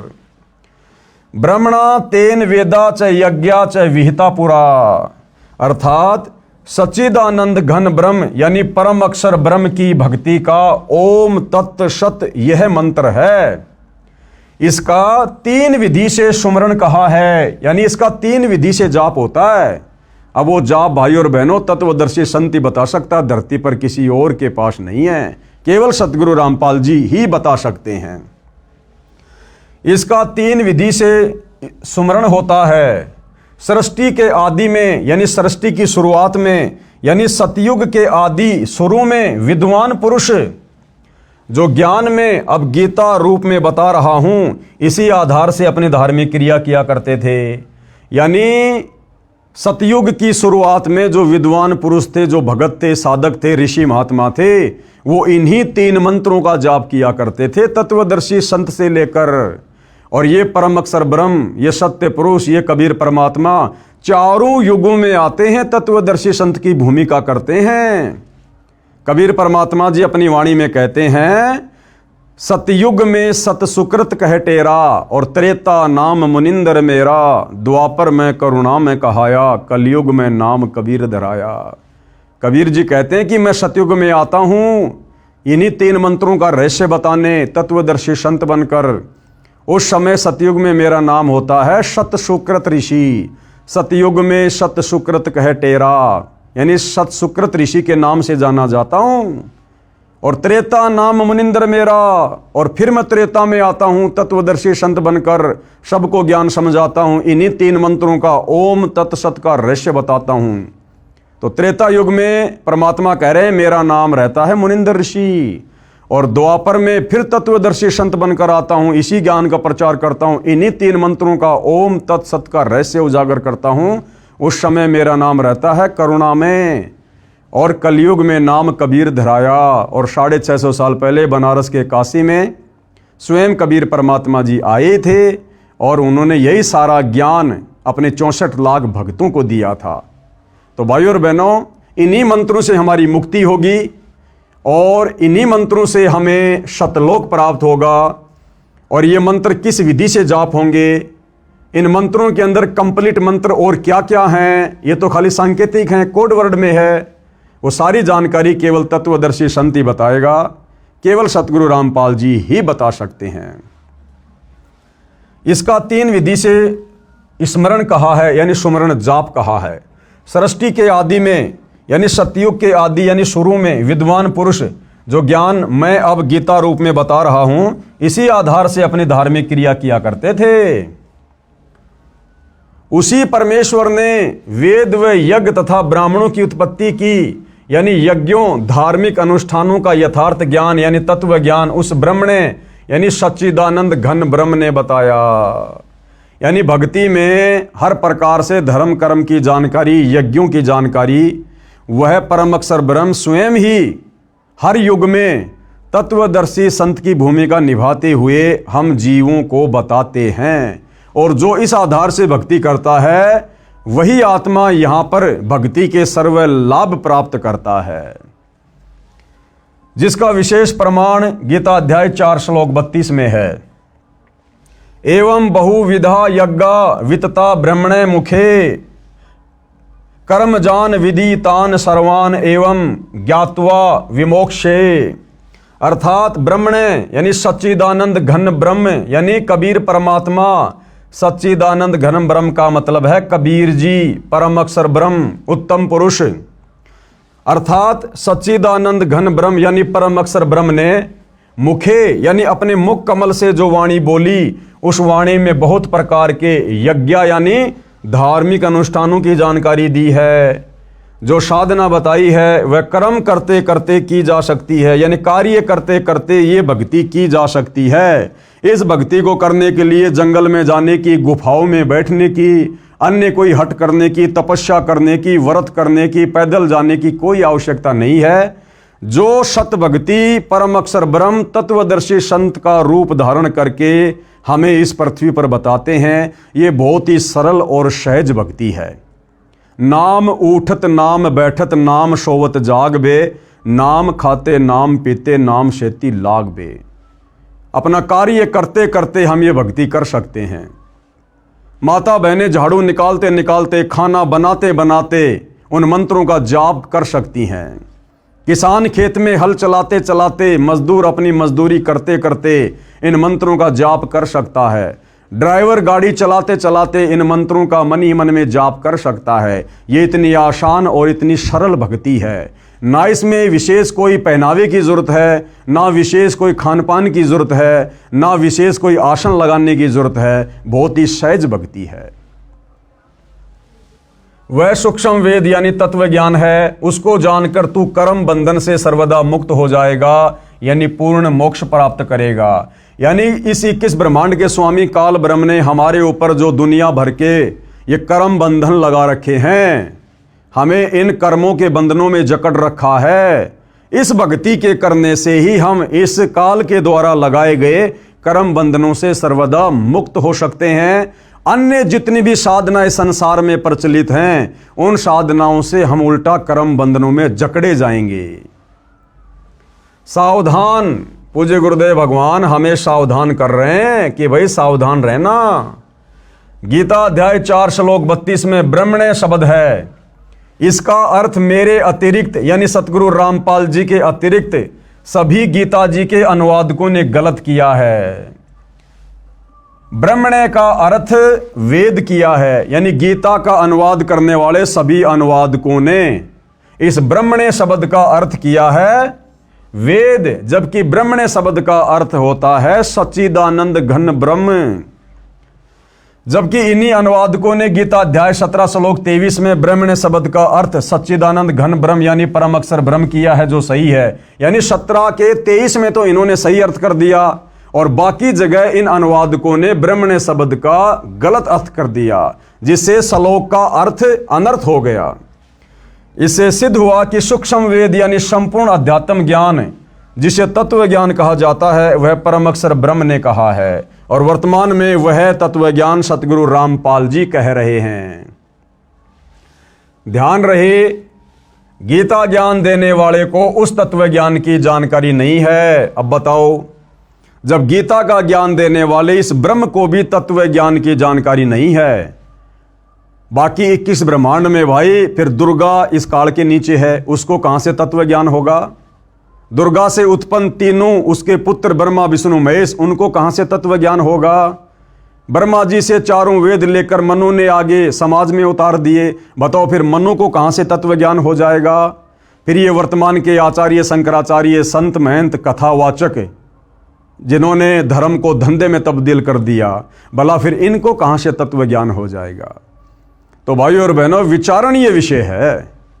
जो तत्व ज्ञान 21 ब्रह्मांड के नकली भगवान इस काल ब्रह्म को जो गीता का ज्ञान दे रहा है, इसको भी नहीं है, तो फिर सतगुरु रामपाल जी कौन है जो तत्व ज्ञान दे रहे हैं इसी के 21 ब्रह्मांड में आकर? ये स्वयं परम अक्षर ब्रह्म है, सत्य पुरुष है, सच्चिदानंद घन ब्रह्म है, कबीर देव है, जो तत्वदर्शी संत की भूमिका में आज हमारे समक्ष प्रकट हैं। भाई मौका है, फायदा उठाया जाए तो उठा लेना। ध्यान रहे, गीता ज्ञान देने वाले को उस तत्व ज्ञान की जानकारी नहीं है, इसीलिए तो गीता अध्याय 4 श्लोक 34 में किसी तत्वदर्शी संत से जानने को कहा है। अगर गीता के ज्ञान देने वाले ब्रह्म को तत्व ज्ञान होता तो गीता अध्याय 4 श्लोक नंबर 34 में अर्जुन को यह नहीं कहता कि अर्जुन उस तत्व ज्ञान की जानकारी के लिए तो किसी तत्वदर्शी संत की खोज कर ले। अगर इसको खुद को तत्व ज्ञान होता, एक श्लोक और बोल देता। कौन सा स्याही कम पड़ रही थी, कौन सा जो है कागज की कमी पड़ रही थी, लेकिन इसके पास भी वो कंप्लीट तत्व ज्ञान नहीं है। इसीलिए तो तत्वदर्शी संत की शरण में जाने के लिए अर्जुन को कह रहा है। इसीलिए तो गीता अध्याय 4 श्लोक 34 में किसी तत्वदर्शी संत से जानने को कहा है। सूक्ष्म वेद मुझ दास यानी रामपाल दास के पास है। ये तत्व ज्ञान, ये 5वें वेद का ज्ञान केवल वर्तमान में पृथ्वी पर एकमात्र तत्वदर्शी संत सतगुरु रामपाल जी के पास है, जिसमें लिखा है कि परम अक्षर ब्रह्म यानी सत्य पुरुष ने यह तत्व ज्ञान सूक्ष्म वेद यानी गीता ज्ञान दाता क्षर पुरुष यानी क्षर ब्रह्म, जिसे काल ब्रह्म भी कहा जाता है, के अंतःकरण यानी आत्मा में भेजा था, ईमेल किया था। भाइयों और बहनों, आध्यात्मिक साइंस सबसे सुप्रीम साइंस है। हमारी यहाँ की साइंस तो 3rd ग्रेड की है। यहाँ की साइंस से लाखों गुना उत्तम साइंस तो देवताओं की है, और देवताओं से भी अरबों खरबों ज्यादा उत्तम साइंस बढ़िया परम अक्षर ब्रह्म की है, सतलोक में है। तो परमेश्वर ने जब इस काल ब्रह्म को दुर्गा समेत और हम सभी आत्माओं समेत सतलोक से निष्कासित कर दिया था 21 ब्रह्मांडों सहित, उसके बाद परमेश्वर जी ने ये सूक्ष्म वेद वाला ज्ञान इस काल ब्रह्म ज्योति निरंजन के अंतःकरण में डाल दिया था। अंतःकरण में एक आध्यात्मिक साइंस है भाइयों और बहनों, धीरे धीरे समझ में आएगी जब हम सतगुरु रामपाल जी के सत्संग सुनना शुरू करेंगे। दास ने आपको पिछले वीडियो में बताया था कि जब इस काल ब्रह्म ने उस ज्ञान को देखा पढ़ा तो इसको चिंता हो गई कि इसमें तो मेरी सारी सच्चाई बोल रखी है। अगर ये सच्चाई नीचे 21 ब्रह्मांड के इन प्राणियों को पता चल गई तो भैया कोई भी मेरी भक्ति नहीं करेगा, और फिर मैं खाऊंगा क्या, मेरे भोजन का क्या होगा। क्योंकि इसको श्राप लगा हुआ है परम अक्षर ब्रह्म की तरफ से, जो गलती इसने सतलोक में की थी कि तू प्रतिदिन 1 लाख मानव शरीरधारी स्त्री पुरुषों के सूक्ष्म शरीर की वासना खाएगा, उनका मैल खाएगा, वो गंदगी खाएगा। इसलिए अपने भोजन के लिए, अपनी भूख शांत करने के लिए इसकी मजबूरी बन गई भाइयों और बहनों हमें मनुष्य जन्म देना। और ये किसी के सामने प्रकट नहीं होता, इसका विकराल चेहरा है, काल इसका नाम है, इसकी भुंडी शकल बताई गुरुदेव भगवान ने। इसलिए ये अपने तीनों पुत्रों ब्रह्मा विष्णु महेश को भी दर्शन नहीं देता, उनसे भी छुपकर 21वें ब्रह्मांड में ब्रह्मलोक में रहता है, और अपने तीनों पुत्रों ब्रह्मा विष्णु महेश को मूर्ख बना रखा है। इन्हीं के माध्यम से अपने भोजन की व्यवस्था करवा रहा है। श्री ब्रह्मा जी से रजोगुण के प्रभाव से जीवों की उत्पत्ति करवाता है, और श्री विष्णु जी से सतोगुण के प्रभाव से एक दूसरे को मोह माया में जकड़ के रखता है घर परिवार में, और श्री शंकर जी के तमोगुण के प्रभाव से आपस में मन मुटाव करवा के, लड़ाई झगड़ा करवा के, एक्सीडेंट करवा के हमारी मृत्यु करवा देता है। और अपने भोजन की इस प्रकार से इसने व्यवस्था कर रखी है। तो जब उस परम अक्षर ब्रह्म ने, सत्य पुरुष ने, कबीर देव ने जब इसको सतलोक से बाहर निकाला था, उसके बाद इसके अंतःकरण में ये सारा का सारा ज्ञान फीड कर दिया। जब इसने वो ज्ञान देखा तो इसको चिंता बन गई कि भैया ये तो बात बिगड़ेगी, तेरे बारे में तो सारी सच्चाई लिखी हुई है, तो तेरी भूख कैसे मिटेगी।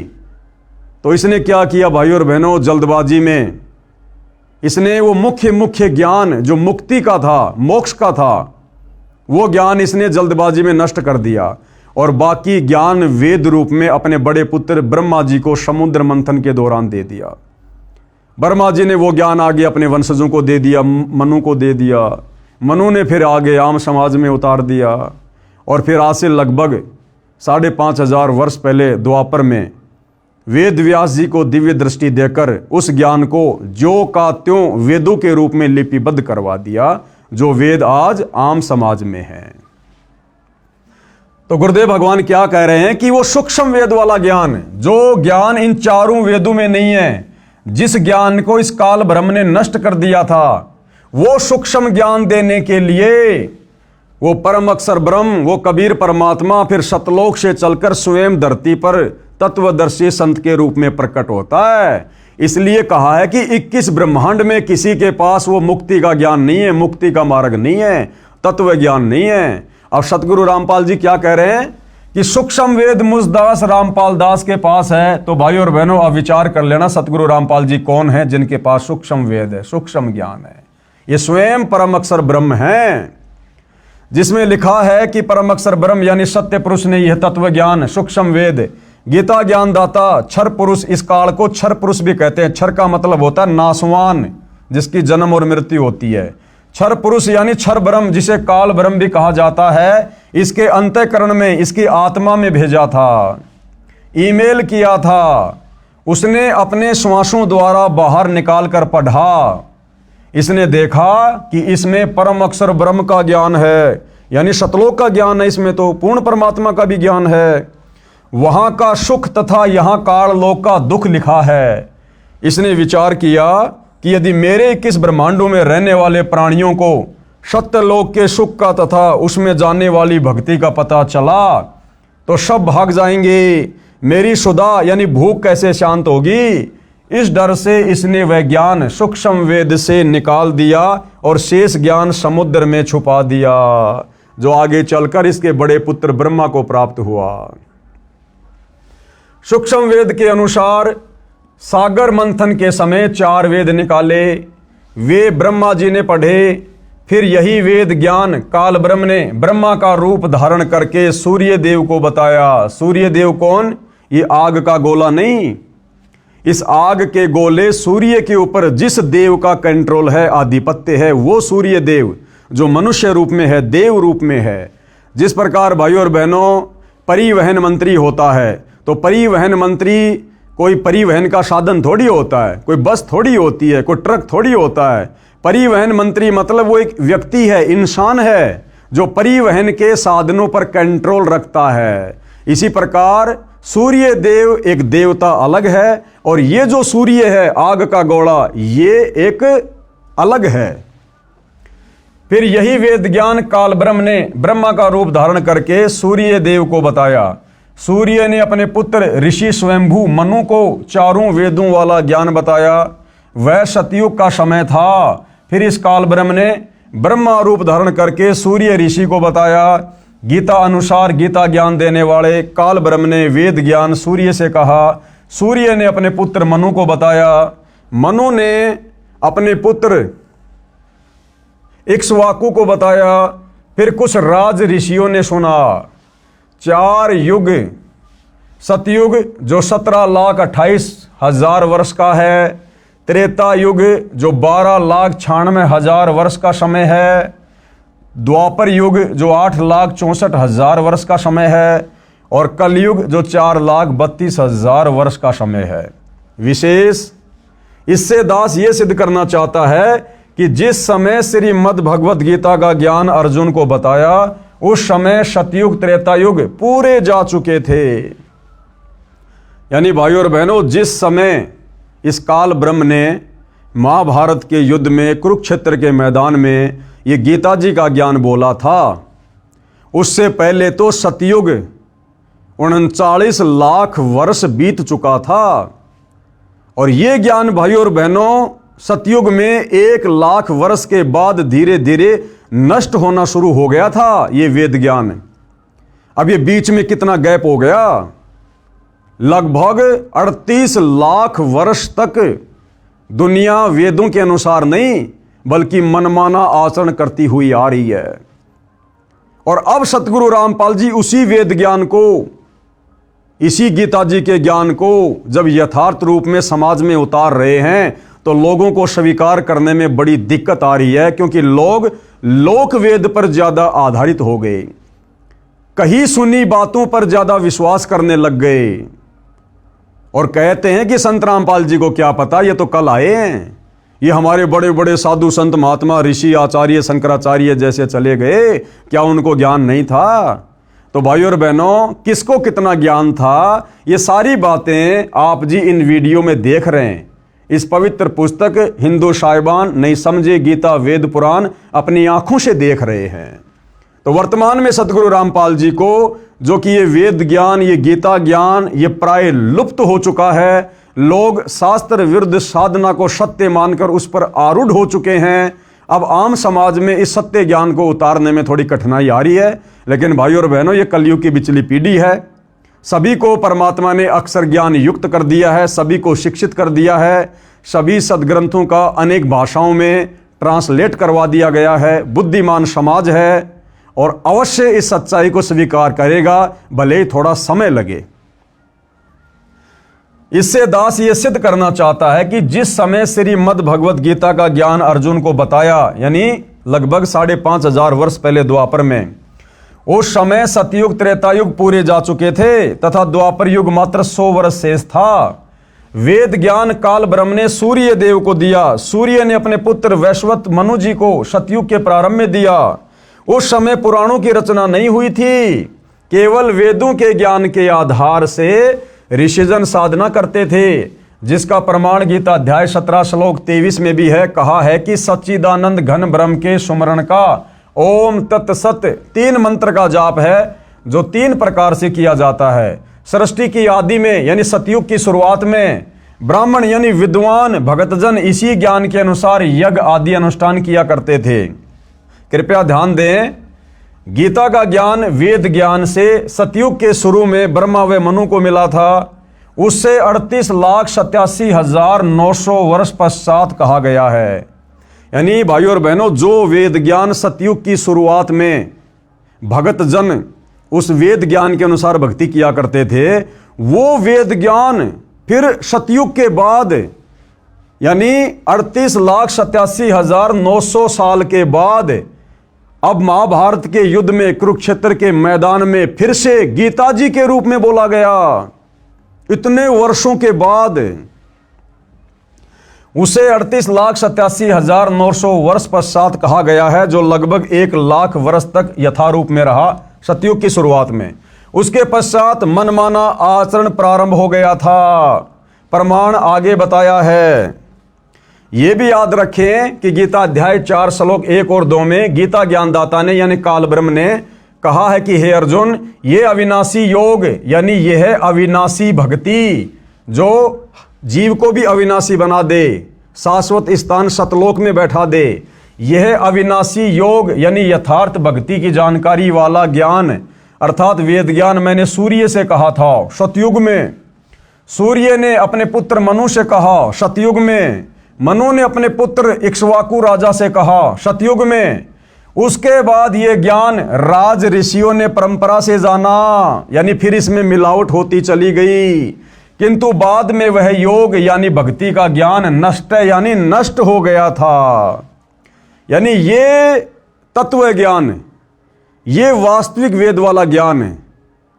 सतयुग में केवल शुरुआत में 1,00,000 वर्ष तक ठीक ठाक चला। उसके बाद इस ज्ञान में मिलावट होनी शुरू हो गई, इस भक्ति में मिलावट होनी शुरू हो गई।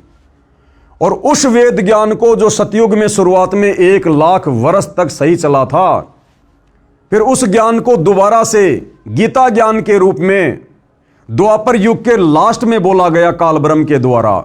यानी 38,87,900 साल बाद वही वास्तविक वेद ज्ञान दोबारा महाभारत के युद्ध में कुरुक्षेत्र के मैदान में बोला गया। इस बीच भाई और बहनों 38,00,000 वर्ष तक ये दुनिया शास्त्र विरुद्ध साधना करती आ रही है, वेद ज्ञान के विरुद्ध साधना करती हुई आ रही है। और अब इस ज्ञान को, इस गीता वाले ज्ञान को भी काल प्रेरणा से नकली संतों ने, महर्षियों ने, शंकराचार्यों ने उलझ पुलझ कर दिया है। और अब सतगुरु रामपाल जी उस यथार्थ ज्ञान को, वेदों वाले ज्ञान को, वेदों से ऊपर सूक्ष्म वेद वाले ज्ञान को जब आम समाज में उतारना चाह रहे हैं, तो आत्माएं इतना जल्दी स्वीकार करने को तैयार नहीं हो रही हैं। क्योंकि हमारे साधु संत महात्माओं ने, हमारे धर्मगुरुओं ने हमारे हृदय में लाखों वर्षों से झूठ बोल बोल कर शास्त्र विरुद्ध ज्ञान दे देकर अज्ञान ठोक दिया। अज्ञान, अब इस अज्ञान को निकालने में भाई और बहनों परमात्मा को थोड़ा समय लग रहा है, लेकिन ये उनके द्वारा निर्धारित किया गया भक्ति का ठीक समय है। कलयुग की बिचली पीढ़ी है। परमेश्वर ने सारे साधन हमें दे दिए और अब ये ज्ञान आत्माएं समझेंगी, पूरा विश्व समझेगा। आने वाले समय में पूरा विश्व सतगुरु रामपाल जी की ही शत भक्ति करेगा, इन्हीं की शरण को अपनाएगा। अन्यथा लोग बहुत ज़्यादा दुखी हो जाएंगे, परेशान हो जाएंगे और अंत में दुखी होकर सतगुरु रामपाल जी की शरण में आने के अलावा दूसरा कोई ऑप्शन पृथ्वी पर किसी के पास नहीं रहेगा। लेकिन जो ज्ञान को आधार बनाकर समय रहते ज्ञान को स्वीकार कर लेंगे तो अच्छा है। अन्यथा भाई और बहनों, आप युग परिवर्तन के दौर में जी रहे हैं। 2028 फिक्स है, तबाही मचेगी। कहीं प्राकृतिक आपदाएं, कभी सूखा पड़ेगा, अति वर्षा होगी, अतिवृष्टि होगी, अनावृष्टि होगी, कहीं भूकंप आएगा, कहीं बीमारियां आएंगी, कहीं युद्ध होगा, कहीं गृह युद्ध होगा। तो अंत में यदि सुरक्षा चाहिए तो सतगुरु रामपाल जी की शरण ही एकमात्र विकल्प है। और इस अनुसार जो शास्त्र विधि अनुसार ज्ञान सतगुरु रामपाल जी बता रहे हैं, भक्ति दे रहे हैं, इस शास्त्र विधि अनुसार इस ज्ञान को, इस भक्ति को, इस योग को हमने अंत में अपनाना पड़ेगा। दूसरा कोई तरीका सुख प्राप्ति का नहीं है। किंतु बाद में वह योग यानी भक्ति का ज्ञान नष्ट यानी नष्ट हो गया था, यानी लुप्त हो गया। इससे स्पष्ट होता है कि सतयुग में लगभग 1,00,000 वर्ष तक जो वर्तमान में गीता ज्ञान है, वेद ज्ञान के आधार से साधना की जाती रही। उसके पश्चात मनमाना आचरण शुरू हो गया था, क्योंकि राजा इक्ष्वाकु का परपौत्र नाभि राज हुआ, जो कि अयोध्या का राजा था, जो अयोध्या का राजा था। तथा अंतिम कुलकर यानी कुल की मर्यादा का पालन करने वाला अर्थात वेद ज्ञान अनुसार साधक था। यानी सतयुग की शुरुआत में अयोध्या का राजा नाभिराज, जिसने लगभग 1 लाख वर्ष तक अयोध्या में राज किया, तो नाभिराज तक तो भाई और बहनों ये वेद ज्ञान था, वेद ज्ञान अनुसार भक्ति होती थी। नाभिराज के बाद में अयोध्या की गद्दी पर बैठा उसका बेटा ऋषभदेव। ऋषभदेव जैन धर्म के लोग जिसे अपना प्रथम तीर्थकर मानते हैं, जैन धर्म का उत्पत्तिकर्ता मानते हैं। तो नाभिराज के बाद सतयुग में अयोध्या का राजा बना ऋषभदेव, और उस ऋषभदेव ने भाई और बहनों फिर मनमाना आचरण करना शुरू कर दिया था। उसने फिर भूखा रहकर साधना करना, व्रत करना, मुंह में पत्थर लेकर साधना करना, नंगा रहकर जंगल में जाकर साधना करना। उसने फिर इस वेद ज्ञान के विपरीत साधना शुरू कर दी थी।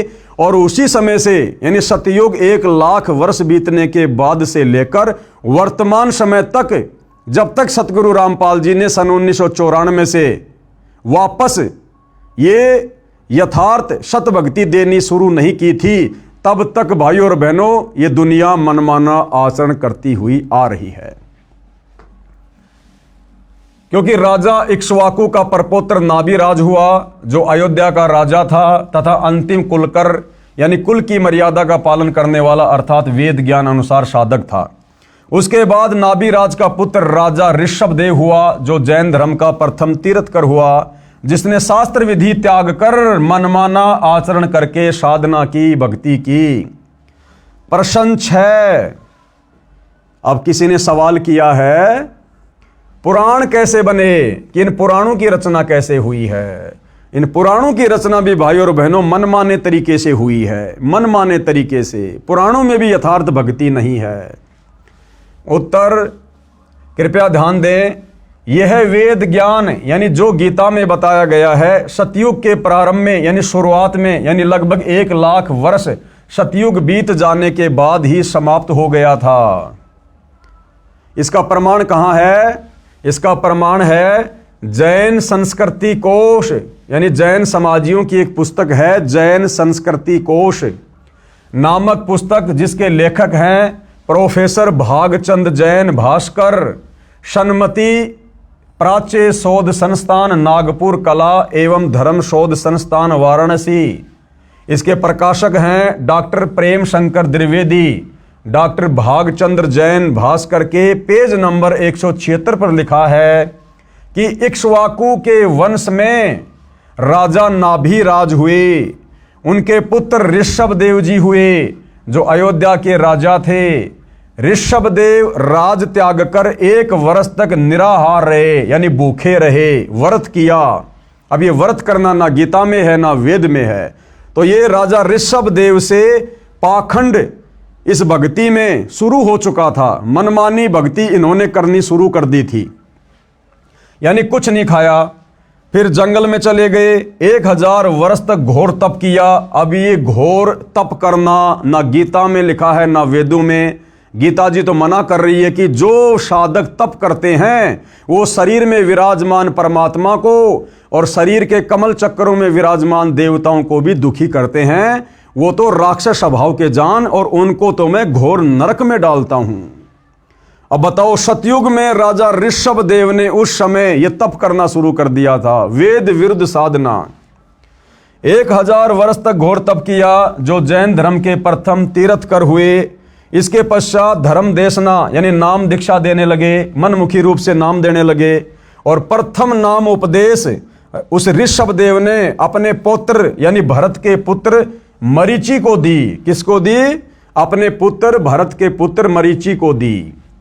इसी मरीचि को वैदिक धर्म का प्रवर्तक माना जाता है। यही आत्मा आगे चलकर जैन धर्म का 24वां तीर्थकर महावीर जैन बना। अब बताओ, ऋषभदेव ने अपने पोते मारीचि को नाम दीक्षा दी, और ऋषभदेव खुद वेद ज्ञान के विरुद्ध साधना करने लग गया था।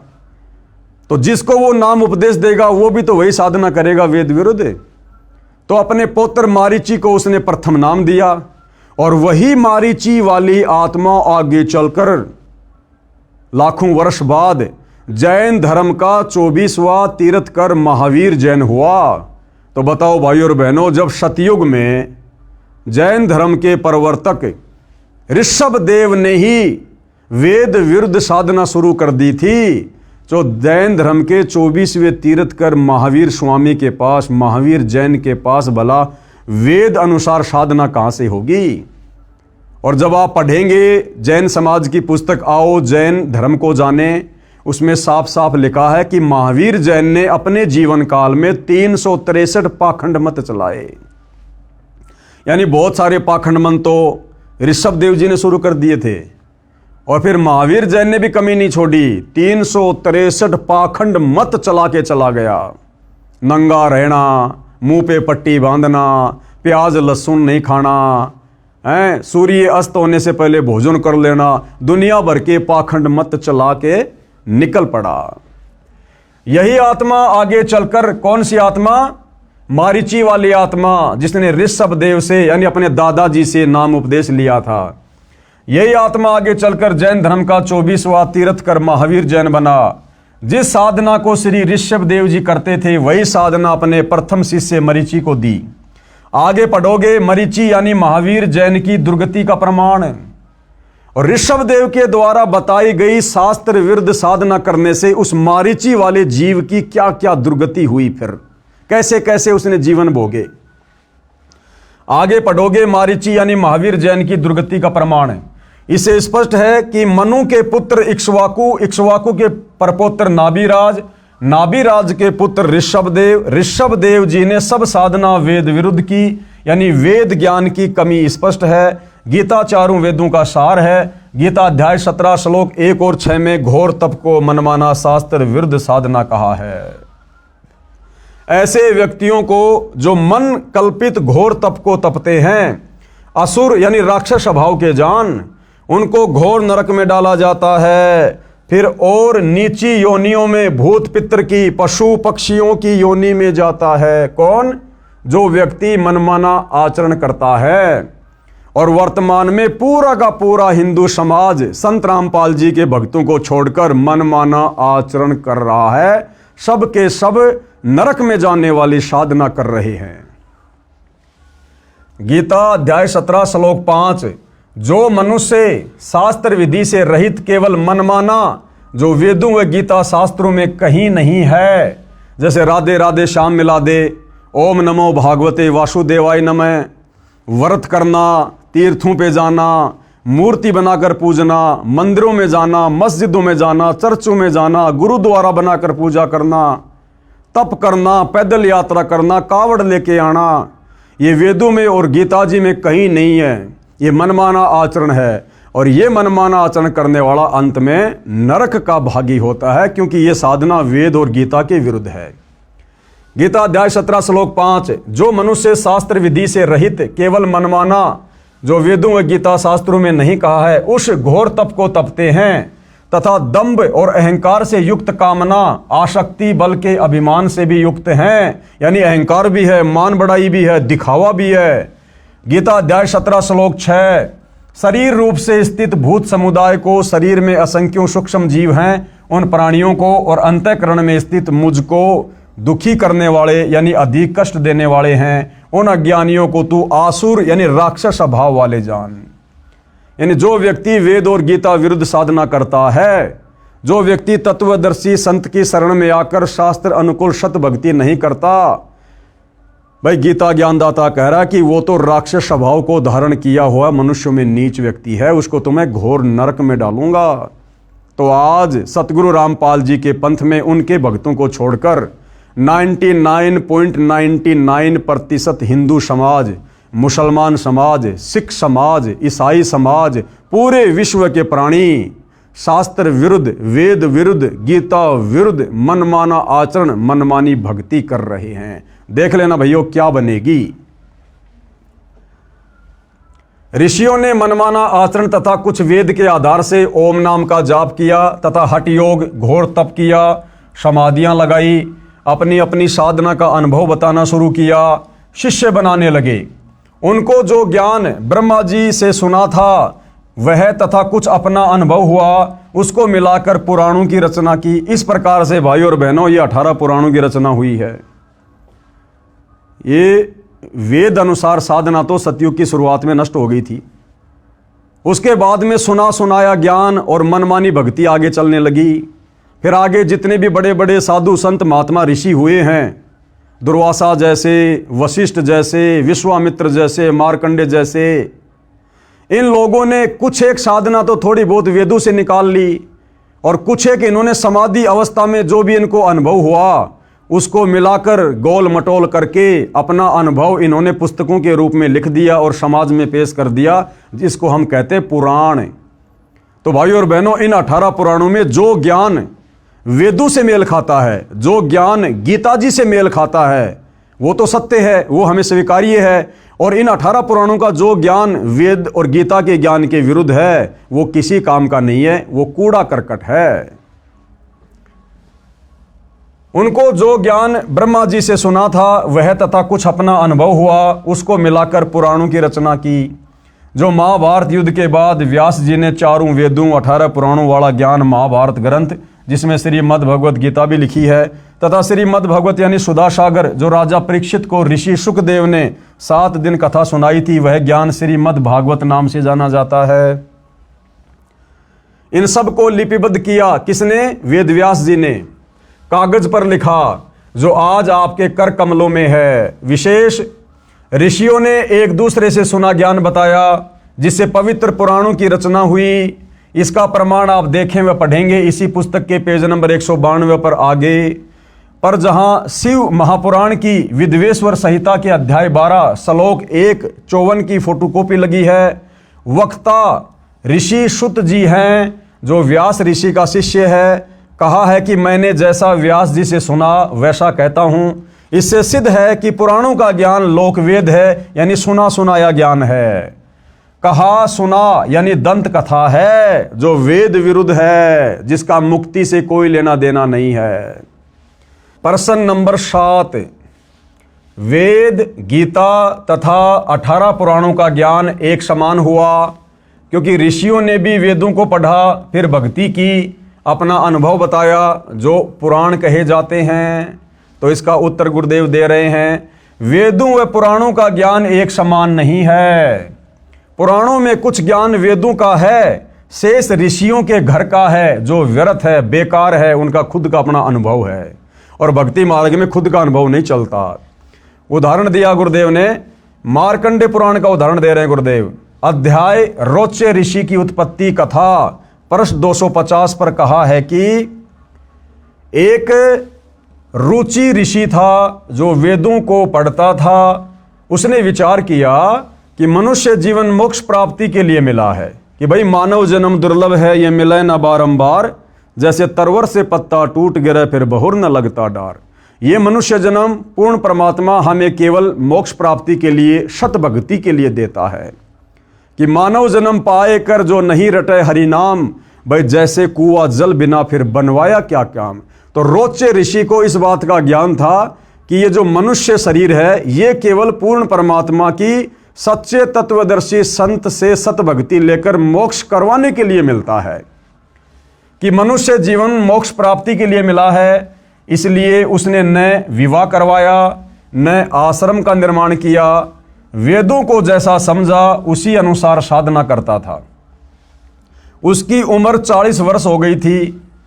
एक दिन उस ऋषि के पितामह यानी दादा तथा पर पितामह यानी उसका परदादा तथा पर पितामह का पिता यानी 3 दादाजी, एक पिता आकाश में दिखाई दिए।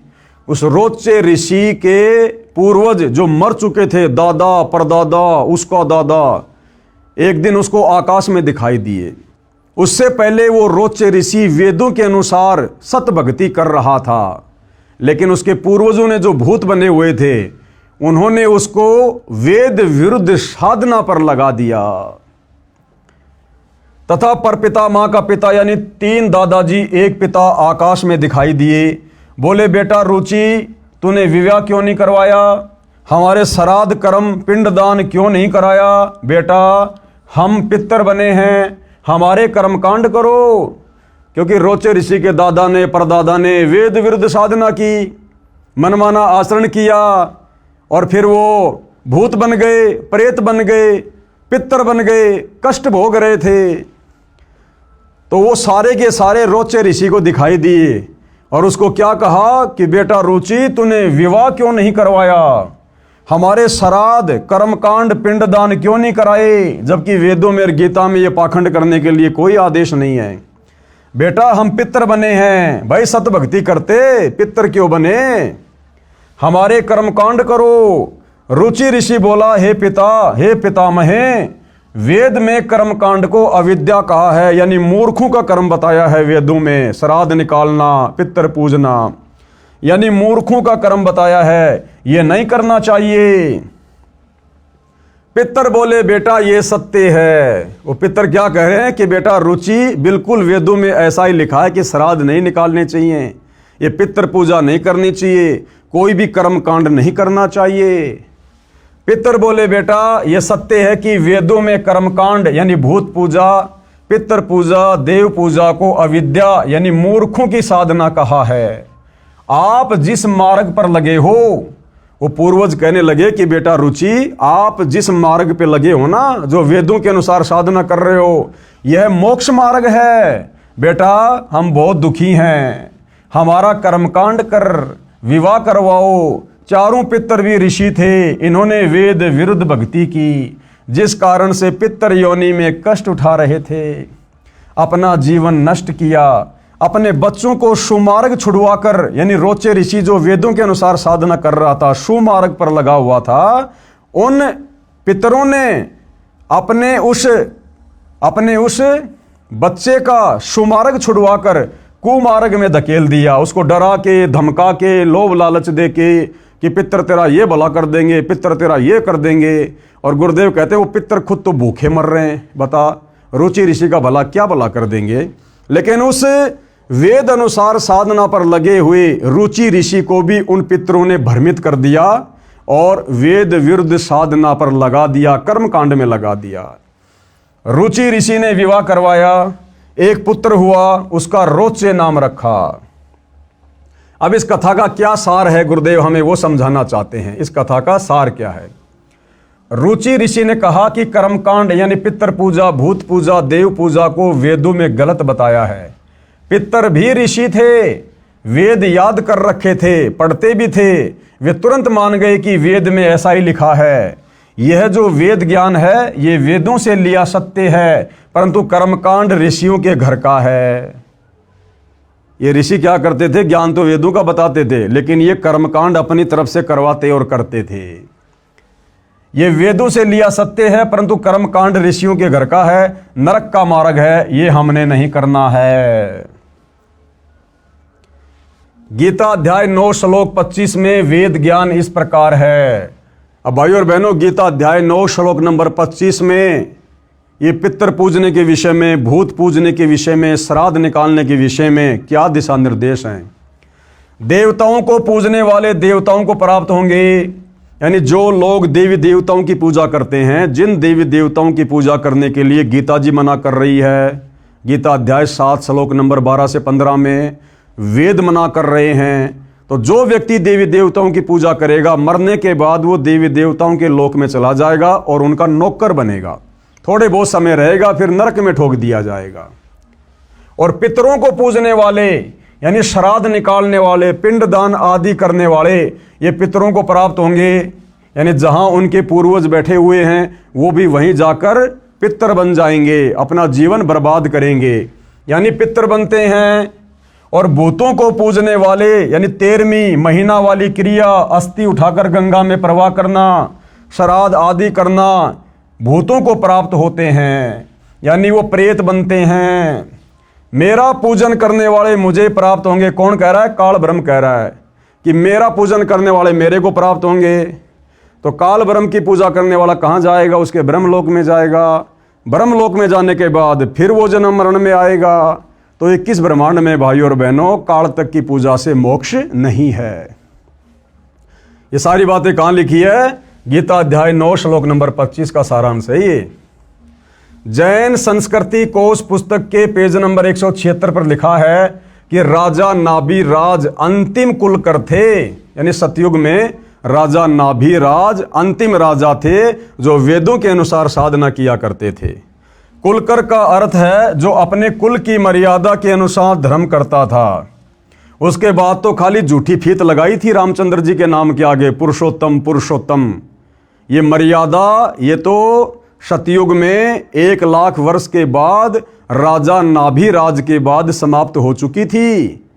अयोध्या के राजा नाभिराज थे। नाभिराज इक्ष्वाकु वंशी था, वेदों अनुसार साधना करता था, वह अंतिम था।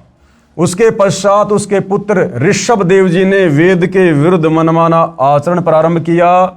1 वर्ष तक निराहार रहा, यानी भूखा रहा, तथा 1000 वर्ष तक घोर तप किया।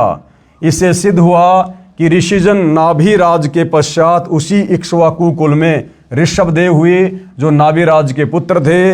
वे उसी समय से ही शास्त्र विधि त्याग कर मनमाना आचरण करने लगे थे, यानी वेदों के विरुद्ध साधना करने लगे थे। इस पुस्तक के लेखक प्रोफेसर भागचंद्र जैन भास्कर जी हैं तथा प्रकाशक है डॉक्टर प्रेम शंकर द्विवेदी व डॉक्टर भागचंद्र भास्कर हैं। इस पुस्तक के पेज नंबर 175 से कुछ अंश इस प्रकार है। इस तरह ऋषभ देव जी के विषय में निष्कर्ष रूप कह सकते हैं, ऋषभ देव के पुत्र मरीचि यानी भरत के पुत्र को पुराण में वैदिक धर्म का प्रवर्तक माना गया है। यही मरीचि जैन परंपरा में आगे चलकर महावीर यानी वर्धमान बना। पेज नंबर 175 से 177 से कुछ अंश जो इस प्रकार हैं।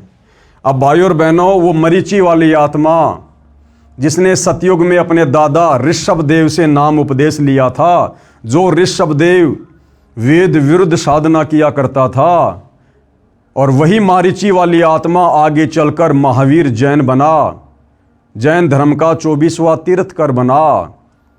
अब सतयुग से वो मारीची वाली आत्मा किन किन योनियों में कितने कष्ट उठाती हुई आगे बढ़ी।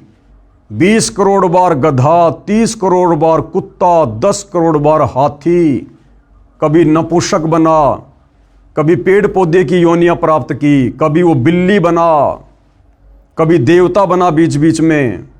यानी कैसी कैसी दुर्गति उस मारीची वाली आत्मा की हुई, जिस मारीची वाली आत्मा ने ऋषभ देव से उपदेश लेकर भक्ति शुरू की थी। तो भाइयों और बहनों, वर्तमान में जितने भी जैनी हैं तो इनका क्या हाल होगा अगर इन्होंने सतगुरु रामपाल जी को अपना गुरु धारण करके और ये शास्त्र विधि अनुसार सत भक्ति शुरू नहीं की। तो भाइयों और बहनों, उस मारीची वाली आत्मा का फिर आगे चलकर क्या हुआ, वो सारा का सारा इतिहास हम कल रात्रि 9 बजे इसी पवित्र पुस्तक से, जिसका नाम है हिंदू साहिबान नहीं समझे गीता वेद पुराण, जो परम पूज्य परमेश्वर सतगुरु रामपाल जी ने अपने कर कमल से लिखी है, कल रात्रि 9 बजे दास के Facebook page Pawan Das is live पर सभी भाई बहन लाइव जुड़िए। आगे का संदेश हम कल समझेंगे। तो आज के वीडियो में केवल इतना ही। गुरुदेव भगवान हम सबको आशीर्वाद दे, हमारा मार्गदर्शन करें। बंदी छोड़ सतगुरु रामपाल जी भगवान की जय हो।